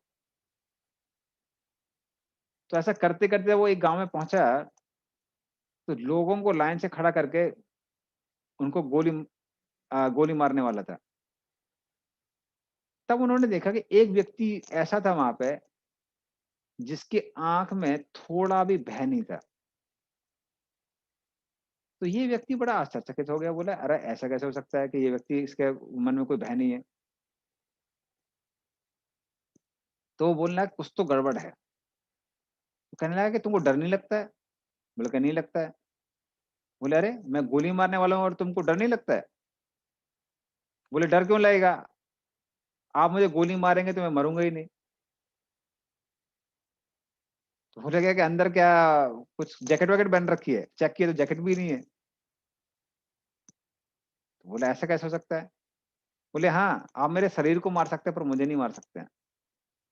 तो उसको लगा कुछ पागल है। तो उसने बोला कि ठीक है, इसका हम थोड़ा अलग से ट्रीटमेंट करेंगे, आप लोग अपना काम जारी रखिए, गोली मारना चालू करिए। तो उस आदमी को लेके एक टेंट में जाता है और टेंट में जाके पूछता है, "ये आप क्या बोल रहे थे कि मैं शरीर नहीं हूँ, आप मुझे मार सकते हैं? क्या पागल हो क्या कुछ वो है?" बोले, "नहीं, मैं सही बोल रहा हूँ।" तब उसने उसके पास एक बैग था, उसने बैग में से भगवत गीता निकाली। बोला, "मेरा भाई रूस में गया और रूस से उसने ये भगवत गीता लेके आया और ये मुझे गिफ्ट की है।" तब उन्होंने वो भगवत गीता पढ़ना चालू किया, उसकी फिलॉसफी समझी, वहीं पे बैठा के उसको जप भी करा दिया, वन टाइम प्रोग्राम हो गया और ये आदमी पूरा कन्विंस हो गया।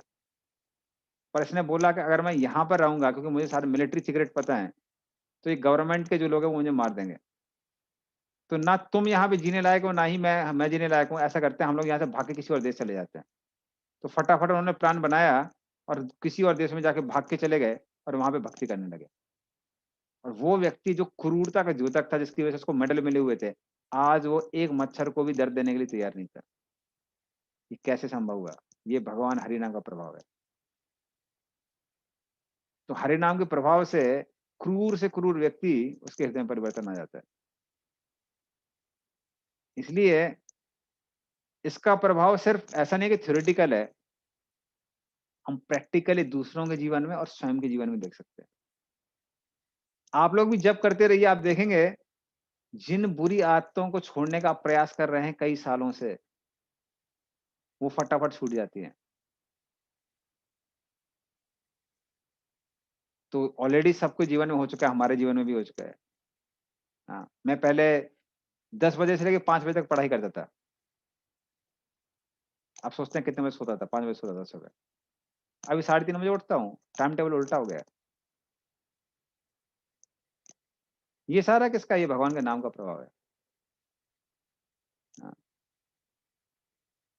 ठीक है, अगर टाइम बचा है 45, एक और स्टोरी ले लेता हूँ, उसके बाद कुछ पूछते हैं हम लोग। एक और स्टोरी ले लेता हूँ मैं। एक और ऐसे इस्कॉन में बहुत सारी है, लेकिन एक और इंटरेस्टिंग कहानी है। तो ये आपके जो साउथ ईस्टर्न कंट्रीज़ हैं, तो साउथ ईस्टर्न कंट्रीज में से एक कंट्री की बात है। तो यहाँ पे वहां पे एक हमारे महाराज जाया करते थे, सन्यासी। तो जब वो सन्यासी जाते थे तो देखते थे कि एक कपल था, हस्बैंड वाइफ, दोनों बहुत जप करते थे और सेवा करते थे मंदिर में। तो वो लेडी जो थी, लेडी ने एक बार आके महाराज से बोला, बोला कि महाराज आप थोड़ा इनसे बात करिए, हम उनको इतना बोलते हैं आप दीक्षा ले लीजिए, दीक्षा ले लीजिए, दीक्षा लेते नहीं है। तो महाराज ने उनको बोला, प्राइवेट में थोड़ा बात किया, बोला आप दीक्षा क्यों नहीं लेते हैं? तो बोले कि देखिए हम आपको, आप अभी तक हमने किसी को बताया नहीं है, सब लोग हमको परेशान करते रहते हैं दीक्षा लेने के लिए, लेकिन हम आपको कारण बताएं हम दीक्षा क्यों नहीं ले रहे हैं। लेकिन आप प्राइवेटली अपने पास रखिए, किसी और को मत बताइए। तो अभी तक उन्होंने उनका नाम और उनका देश नहीं बताया। आप जब स्टोरी सुनेंगे तो आपको पता चलेगा क्यों मना किया था उन्होंने बताने के लिए। तो वो कहने लगे कि भक्ति में आने से पहले मैं अंडरवर्ल्ड डॉन था, पूरी सारी गवर्नमेंट की फोर्सेस मेरे पीछे पड़ी हुई थी। लेकिन एक बार क्या हुआ, पास के ही हरे कृष्णा मंदिर में एक बहुत बड़ा फेस्टिवल था। तो मैंने देखा कि ये फेस्टिवल है, तो जरूर कुछ ना कुछ फेस्टिवल मतलब कहीं कहीं पैसा बहुत खर्च होता है ना। तो अपने लोगों को जाके बोला कि जाके देखिए आओ यहाँ पे होता क्या है, कहाँ क्या रखते हैं क्या नहीं रखते हैं, पैसा खर्च होता है, मतलब कहीं तो पैसा होना चाहिए, तिजोरी विजोरी होना चाहिए, और थोड़ा इनके बारे में जानकारी करके आओ। तो वो आदमी गया, उसके मतलब उनके आदमी गए।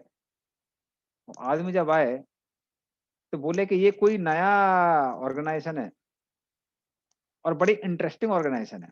बोले कैसे?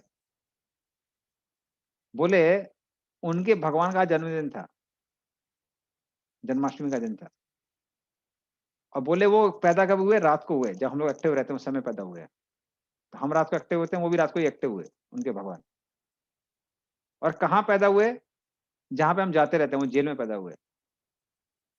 वो आदमी बड़ा इंटरेस्टेड हो गया, भाई यार हमारी बिरादरी के लग रहे हैं। और बोले उनका काम क्या था? काम क्या था? बोले कि बचपन से चोरी करते थे, माखन की चोरी करते थे और स्त्रियों के साथ में नाचते थे। तो बोले ये तो एकदम ही हमारे से सेट कर रहे हैं। तो बोले ठीक है, वो लोग करते क्या है उनके बारे में थोड़ा सा कुछ और जानकारी लेके आओ। तो वो गए, भक्तों से पूछा, भक्त लोग भी कम नहीं है, तुरंत जाके उनको भगवत गीता और प्रभुपाद की किताब दे दी। तो वो पढ़ने लगे और पढ़ते पढ़ते फिर वो जप करने लगे। और जप करते करते हृदय में ऐसा परिवर्तन हुआ कि उनको समझ में आने लगा कि ये सारा जो हम काम कर रहे हैं गलत काम कर रहे हैं। तो अभी नशा वगैरह करना बंद कर दिया, गुंडागर्दी सब बंद कर दी। तो लोगों को लग रहा था ये तो कुछ तो गड़बड़ हो रहा है। पर उनको टेंशन क्या हो रही थी कि हम इतना ज्यादा इसमें फंसे हुए हैं कि हम इसे बाहर निकलेंगे कैसे, उनको समझ में नहीं आ रहा था। तो भगवान को बहुत प्रार्थना कर रहे थे। लेकिन उसी समय क्या हुआ, पुलिस ने हमला किया और इनको वहां से भागना पड़ा सब कुछ छोड़ के। लेकिन उनके जो सारे साथी थे, साथी सारे के सारे मारे गए। वो थे और अपोजिट पार्टी वाले थे, उसमें भी कुछ झगड़ा झगड़ा हुआ। दूसरी पार्टी से भी झगड़ा चल रहा था, पुलिस का भी झगड़ा चल रहा था, पुलिस भी पीछे पड़ी हुई थी। तो उस तरह से कुछ समय बाद पूरे गैंग में वो अकेले बचे। तब उनको समझ में आया ये भगवान की कृपा थी कि अभी हम आजाद हैं। और फिर वो आराम से भक्ति करने लगे। तो उन्होंने बोला कि हमने इतने सारे पाप किए हुए हैं कि हमको पता है दीक्षा के समय गुरु को सारे पाप लेने पड़ते हैं, तो हम नहीं चाहते किसी और को इतने पाप सहन करने पड़े, इसलिए हम दीक्षा नहीं ले रहे। तो वो अपने नम्रता दिखा रहे थे। तो हम देख सकते हैं कि ऐसे ऐसे लोग हैं, वो भक्त बन सकते हैं, अपनी बुरी आदतें छोड़ सकते हैं। ये सब किसके प्रभाव से? भगवान के नाम के प्रभाव से। इसीलिए कलयुग में एक ही धर्म है, वो क्या है? भगवान का नाम।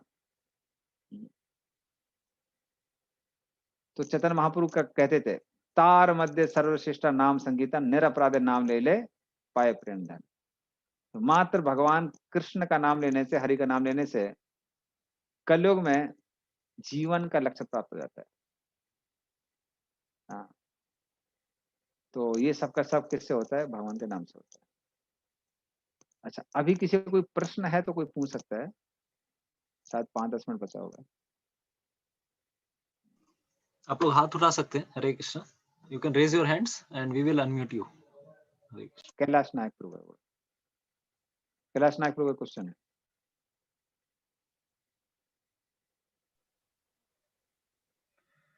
हरे कृष्णा। हाँ, बोलिए प्रभु।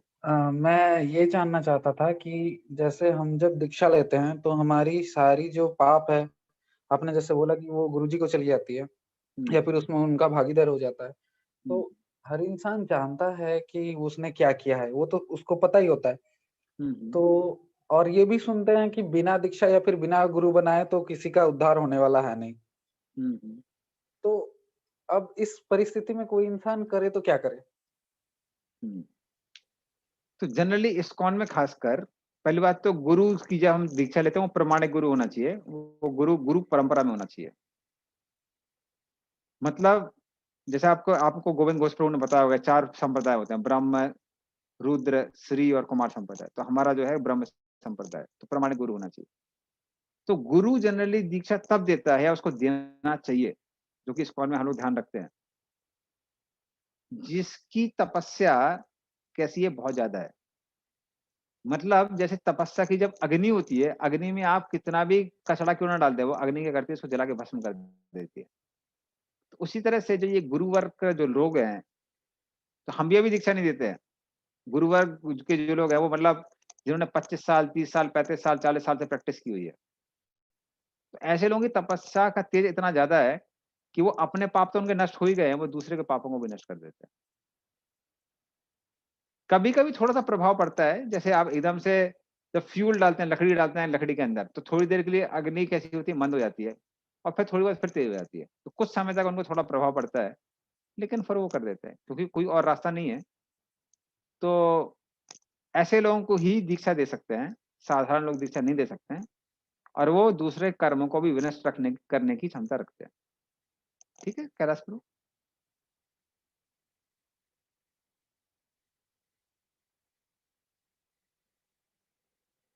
ओके,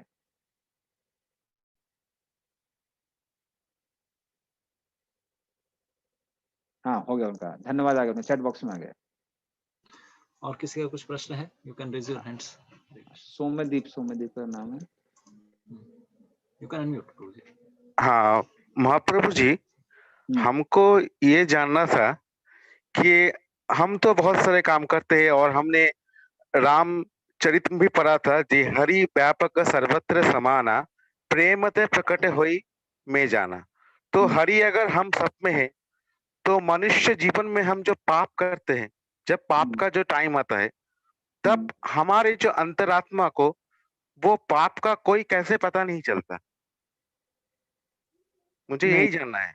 तो ऐसा नहीं है पाप के बारे में पता नहीं चलता है, पाप के बारे में पता चलता है, लेकिन जब पाप करने की इच्छा बहुत तीव्र होती है तो भगवान भी इसको क्या करते हैं, अलाउ कर देते हैं। जैसे कभी कभी छोटे बच्चे होते हैं, आपने देखा होगा घर में जब छोटे बच्चे होते हैं, उनको पिताजी मना करते हैं कि आप ये मत खाइए, इससे आपके दांत सड़ जाएंगे। बच्चे जिद बहुत ज्यादा करते हैं, कभी कभी अलाउ कर देते हैं। उसी तरह से जब व्यक्ति के अंदर बहुत ज्यादा तीव्र इच्छा होती है कोई गलत काम करने की, भगवान अलाउ कर देते हैं, तो भगवान थोड़ा सा अलार्म देते हैं, लेकिन कई बार लोग सुनते नहीं, उसको ओवरलुक कर देते हैं। उसीलिए क्या है, भगवान ने एक कर्म का चक्र बनाया है। बुरे कर्म का बुरा परिणाम की तुलना किससे की गई है, जैसे कोई बच्चा, पिता अगर बच्चा गलत काम कर रहा है तो क्या करता है, पिता थप्पड़ मार देता है। उसी तरह से पाप करने में क्या होता है, परिणाम मिलता है। वो ये याद दिलाने के लिए कि भगवान के बनाए हुए नियमों का उल्लंघन मत कीजिए, तो उस तरह से भगवान बताते हैं। तो क्या हुआ है, अभी कई जन्मों से हम लोग पाप करते आ रहे हैं। वो किसके जैसा है, वो पंखे जैसा है, जैसे पंखा चल रहा है ना, लेकिन जब जैसे ही आप जब करना चालू करते हैं, वो किसके जैसा है, जैसे हम लोग स्विच ऑफ कर देते हैं। तो जब हम स्विच ऑफ कर देते हैं तो क्या होता है, धीरे धीरे करके पंखे की गति कम होती है, लेकिन एकदम से कम नहीं होती है। इसलिए अगर आप भगवान का नाम ले रहे हैं तो धीरे धीरे करके क्या होता है, पाप करने की जो प्रवृत्ति होती है उससे मुक्ति हो जाती है। थोड़ा समय जरूर लगता है पर हो जाती है। ठीक है सोमदीप प्रभु, शायद प्रश्न का उत्तर हो गया या फिर? हाँ, हरे कृष्ण प्रभु जी। Okay fine. तो एक फाइनली एक और क्वेश्चन ले सकते हैं, विश्वजीत प्रभु का कोई प्रश्न है?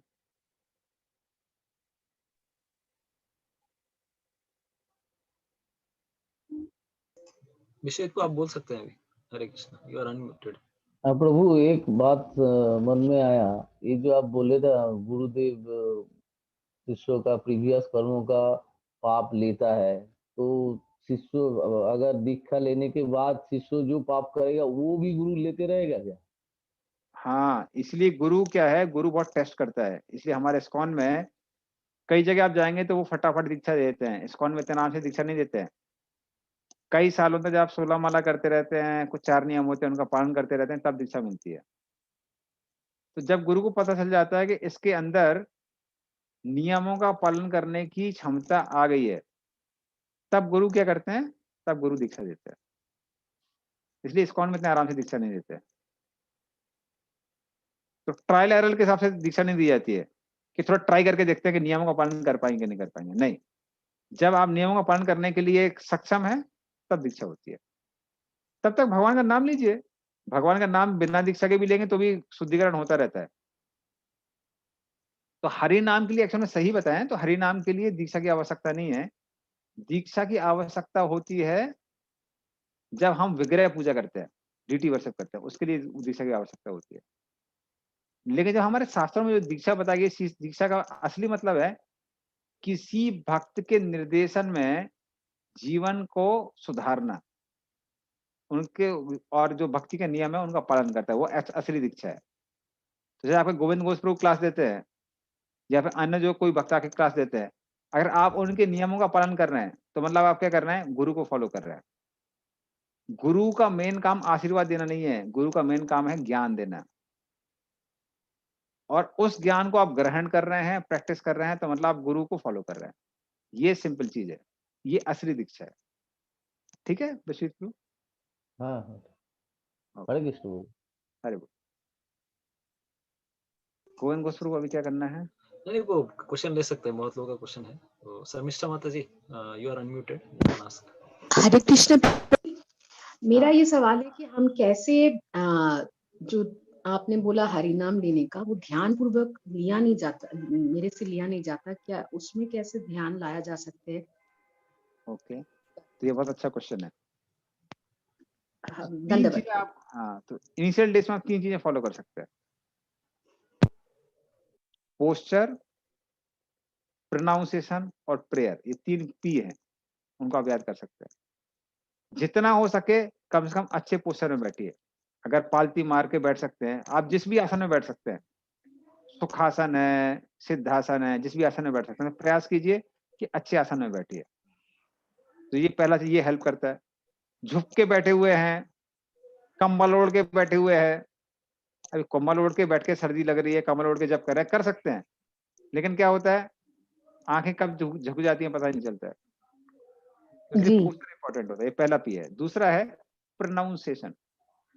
स्पष्ट रूप से भगवान का नाम लेने का प्रयास कीजिए। हरे कृष्ण कृष्ण कृष्ण हरे हरे, हरे राम राम राम हरे हरे, और उसको सुनने का प्रयास कीजिए। सेकंड चीज है, तो प्रोनाउंसिएशन अगर क्लियर है, सुनने का प्रयास कर रहे हैं।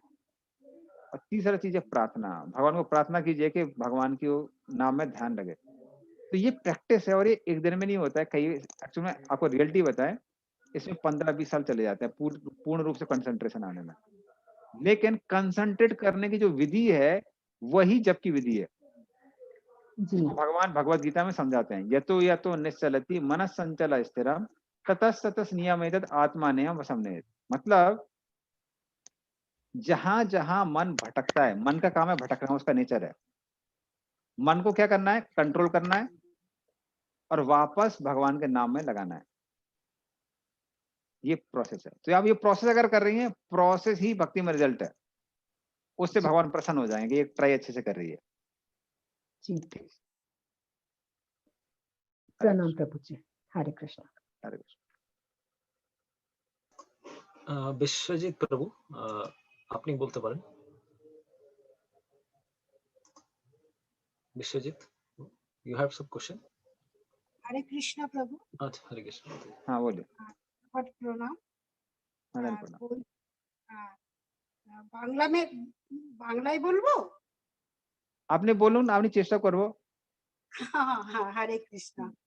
বলছি প্রভু যে এক গুরু আছে, তারপরেও কি আবার এই গুরুকে ত্যাগ করে কি অন্য গুরু গ্রহণ করা যায়? हाँ, तो लेकिन माते आप हिंदी समझती है ना? हाँ हाँ हाँ हाँ। हाँ, मैं आपको समझ गया। बोलने में अगर मैं बांग्ला बोलूंगा तो थोड़ा सा दिक्कत होगी। नहीं नहीं, आप हिंदी में बोलिए। हाँ हाँ हाँ, ठीक है। तो अगर वो गुरु 4 संप्रदाय में हैं तो उनका त्याग नहीं कर सकते। अगर वो 4 संप्रदाय में नहीं है तो फिर हम उनको छोड़ के दूसरे गुरु को ग्रहण कर सकते हैं, कोई दिक्कत नहीं है। लेकिन जहां तक शिक्षा की बात आती है, शिक्षा तो आप कहीं से भी ग्रहण कर सकते हैं। अभी गोविंद घोषपुर क्लास दे रहे हैं, आप उनको कंटिन्यू कर सकते हैं, सुन सकती हैं। ठीक है ना? ओके, हरे कृष्ण। चैट बॉक्स में एक 2 प्रश्न है, रीता रॉय एंड लता बोस माता जी। तो दे आर आस्किंग कि बिना दीक्षा के या बिना गुरु के उद्धार नहीं हो सकता क्या, या कोई शुद्ध नहीं हो सकता उसका एग्जिस्टेंस? ये पूछ रहे हैं। तो जैसे हमने बताया, हरि का नाम लेने के लिए दीक्षा की आवश्यकता नहीं है। उसके लिए किस चीज की जरूरत है? जो भी आपकी क्लास में जो भी शिक्षा मिल रही है, शिक्षा को आप ग्रहण करिए, प्रैक्टिस करिए, इतना काफी है। लेकिन जनरली क्या होता है, जनरली क्योंकि हमको फिजिकल बॉडी को भी भगवान की सेवा में लगाना है, तो जो विग्रह पूजा, डीटी वर्शिप होती है, उसके लिए दीक्षा की आवश्यकता होती है। तो उसके लिए किसकी आवश्यकता पड़ती है? गुरु की आवश्यकता पड़ती है। पर वो उसमें कोई जल्दी नहीं है। जनरली इस्कॉन में भक्त लोग 4 साल, 5 साल, 6 साल, 7 साल बाद भी दीक्षा ले सकते हैं। मेन दीक्षा होती है फॉलो करना। जो भी आप क्लास में बता रहे हैं वो आप फॉलो कर रहे हैं कि नहीं कर रहे, ये मेन चीज है। तो अभी दीक्षा की चिंता मत करिए, फॉलो करने की चिंता करिए। गुरु की चिंता मत करिए, शिष्य बनने का प्रयास कीजिए। अगर आप अच्छे शिष्य बनेंगे तो गुरु अपने आप मिल जाएगा। ठीक है? कई बार गुरु की लोग ज्यादा चिंता करते हैं, गुरु है कि नहीं है, नहीं है। गुरु की चिंता मत करिए, अच्छे शिष्य बनने का प्रयास कीजिए, अच्छा गुरु अपना मिल जाएगा। ठीक है? पर ऐसा नहीं है कि हरि का नाम अगर आप बिना दीक्षा के लेते हैं तो काम नहीं करेगा। हरे कृष्ण महामंत्र बिना दीक्षा के भी काम करता है। ठीक है? तो ये शास्त्रों में लिखा हुआ है। ओके।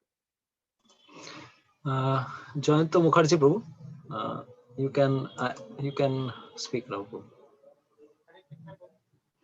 अपना आवाज कम आसे प्रभु।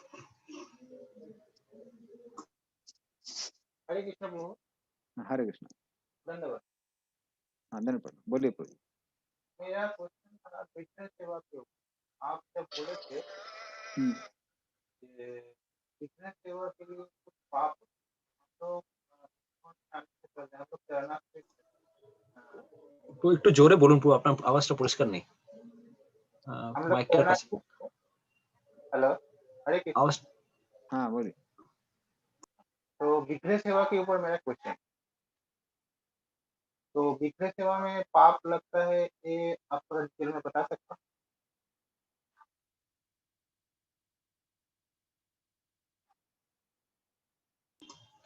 विग्रह सेवा थे पाप? और बोलूं विग्रह के ऊपर जो पाप है उसका डिटेल बता सकते हो?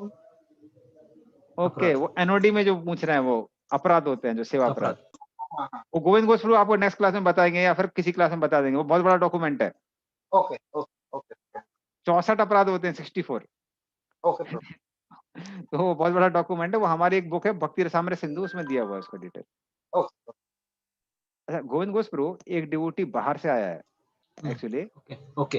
वो मिलने के लिए बहुत दिनों से ट्राई कर रहा है और वो अभी कल से निकल जाएगा वापस। ओके प्रभु। ठीक है, तो अभी हम लोग एंड करेंगे। आप ले सकते हैं। ऐसा ना गोविंद घोषपुर को सारे प्रश्न के उत्तर मालूम है। नहीं प्रभु, ऐसा कुछ नहीं। वो नम्रता के कारण नहीं मुझे बुलाया उन्होंने। तो आप आप उनसे प्रश्न पूछ सकते हैं, वो नेक्स्ट टाइम आपको एड्रेस करते हैं। वो बहुत सीरियस डिवोटीज है कुछ बहुत लोग हाथ उठा के रखे। तो एनीवेज लाइक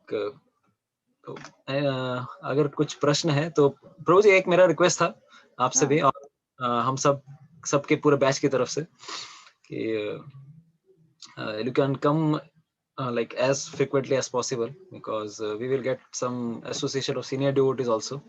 और यहाँ पे काफी अच्छे sincere devotees हैं जो कि बहुत बहुत जगह से हैं, बहुत भिन्न भिन्न जगहों से हैं, पूरे देश भर से ही हैं. तो अटेंटिवली पूरे इतने 3 महीने से वो लोग 3-3.5 महीने से रेगुलरली क्लास कर रहे हैं. तो मेरा कुछ रिक्वेस्ट है, अगर बीच बीच में आप आते रहेंगे, एंड आप सबको भी मैं रिक्वेस्ट करूंगा, you can also like give प्रोत्साहन टू ऑल ऑफ अस, कि आप लोग बोलिए कि प्रभु जी को बीच बीच में आने के लिए और हमें थोड़ा भगवान के कथा का संग देने के लिए. आप लोगों ने देखा कितना आज मतलब उत्साहपूर्वक ক্লাস दिया প্রভু জি ने. আমরা দেখেছি জেনারেলি, আমি কি দেখেছি প্রভু জিকে সবসময় যখন উনি হরিনাম করেন, he will like sit in a place, এক জায়গায় বসে 16 মালা জপ করা, মানে he will be totally attentive, মানে এক জায়গা থেকে অন্য জায়গায় কোথাও যান না, একবারে উনি মালা জপ করবেন. আর ভগবানের নামের প্রতি অনেক অনেক শ্রদ্ধা আছে ওনার. তো সেই কারণে আমি ভাবলাম যে ভগবানের নামের উপরে যদি বলতে হয়, তো ওনার হৃদয়ে যে শ্রদ্ধাটা আছে তিনি আমাদেরকেও প্রদান করতে পারবেন এই শ্রদ্ধাটা. তো আমাদের এটাই ইচ্ছা ছিল.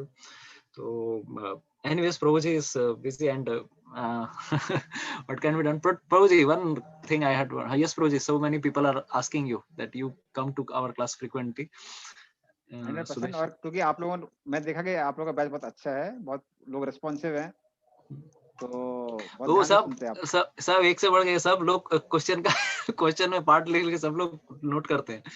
दे are really attentive and they are responsive also. पूरा हाथ पैर उठाना, ये मतलब जो भी बोलेंगे, they are readily, they are always attentive. तो that's why they want your association, कि you can come as frequent, you can inspire us, all of us. And I wanted to ask many other devotees also in Calcutta, but somehow you agreed to to come from Newtown. I'm very thankful to you. And simultaneously एक और request है जो सबकी तरफ से मेरा भी request है, कि sometimes we can have a यात्रा, common यात्रा together to वृंदावन और मायापुर और जगन्नाथपुरी. And these आप लोग like you agree or not, we should have some यात्रा with Prabhu ji or not. आप लोग अगर agree करते हैं तो you can raise your hands. You can all raise your hands. You can put smiley. Yes, देखिए Prabhu ji, they all want to come to यात्रा with तो आपसे मेरा रिक्वेस्ट है Prabhu, we can have some यात्रा in future. जब भी lockdown खुलता है, people will be more than happy to hear from you. So many people are interacting with you. Thanks a lot. And मेरी योग्यता नहीं है मैं सबके प्रश्नों का उत्तर दूं, तो I am really grateful to all of you for attending. And अगर अंत में आप कुछ बोलना चाहेंगे कि so that they can get whatever rounds they are chanting, at least they can be inspired. And with this note we will end up project. Some tidbits you can share so that they can chant attentively.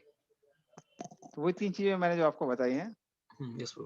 Posture, pronunciation और प्रार्थना कीजिए भगवान को, और ध्यान से बस सुनने का प्रयास करते रहिए. और जो ये क्लासेस चल रही हैं, क्लासेस पे आप आते रहिए. अगर आप क्लासेस में आते रहेंगे, सुनते रहेंगे, प्रेरणा मिलती रहेगी और आपका जब अच्छा होता रहेगा. ठीक है. श्री हरिनाम प्रभु की जय. जय. इस ग्रेस अनंत गौर सुंदर प्रभु की जय. समवेत भक्त वृंद की जय. श्रील प्रभुपाद की जय. श्रीमद् भगवद गीता की जय. निताई गौर प्रेमानंदे. हरि हरि बोल. तो आज हमारा कोई क्विज नहीं है. आज हम लोग को पीसफुली क्लास अटेंड करना था, but as like you are all as like आप लोग जिस तरह से अटेंटिव रहते हैं, तो आप आशा करता हूँ आज भी आप लोग अटेंटिव रहेंगे और हम सबको इसका लाभ मिलेगा. So thank you so much. Shrimad Bhagavad Gita की जय. Hare Krishna. Thanks a lot. Anant Gaur Sundar, thanks a lot. Hare Krishna. Hare Krishna.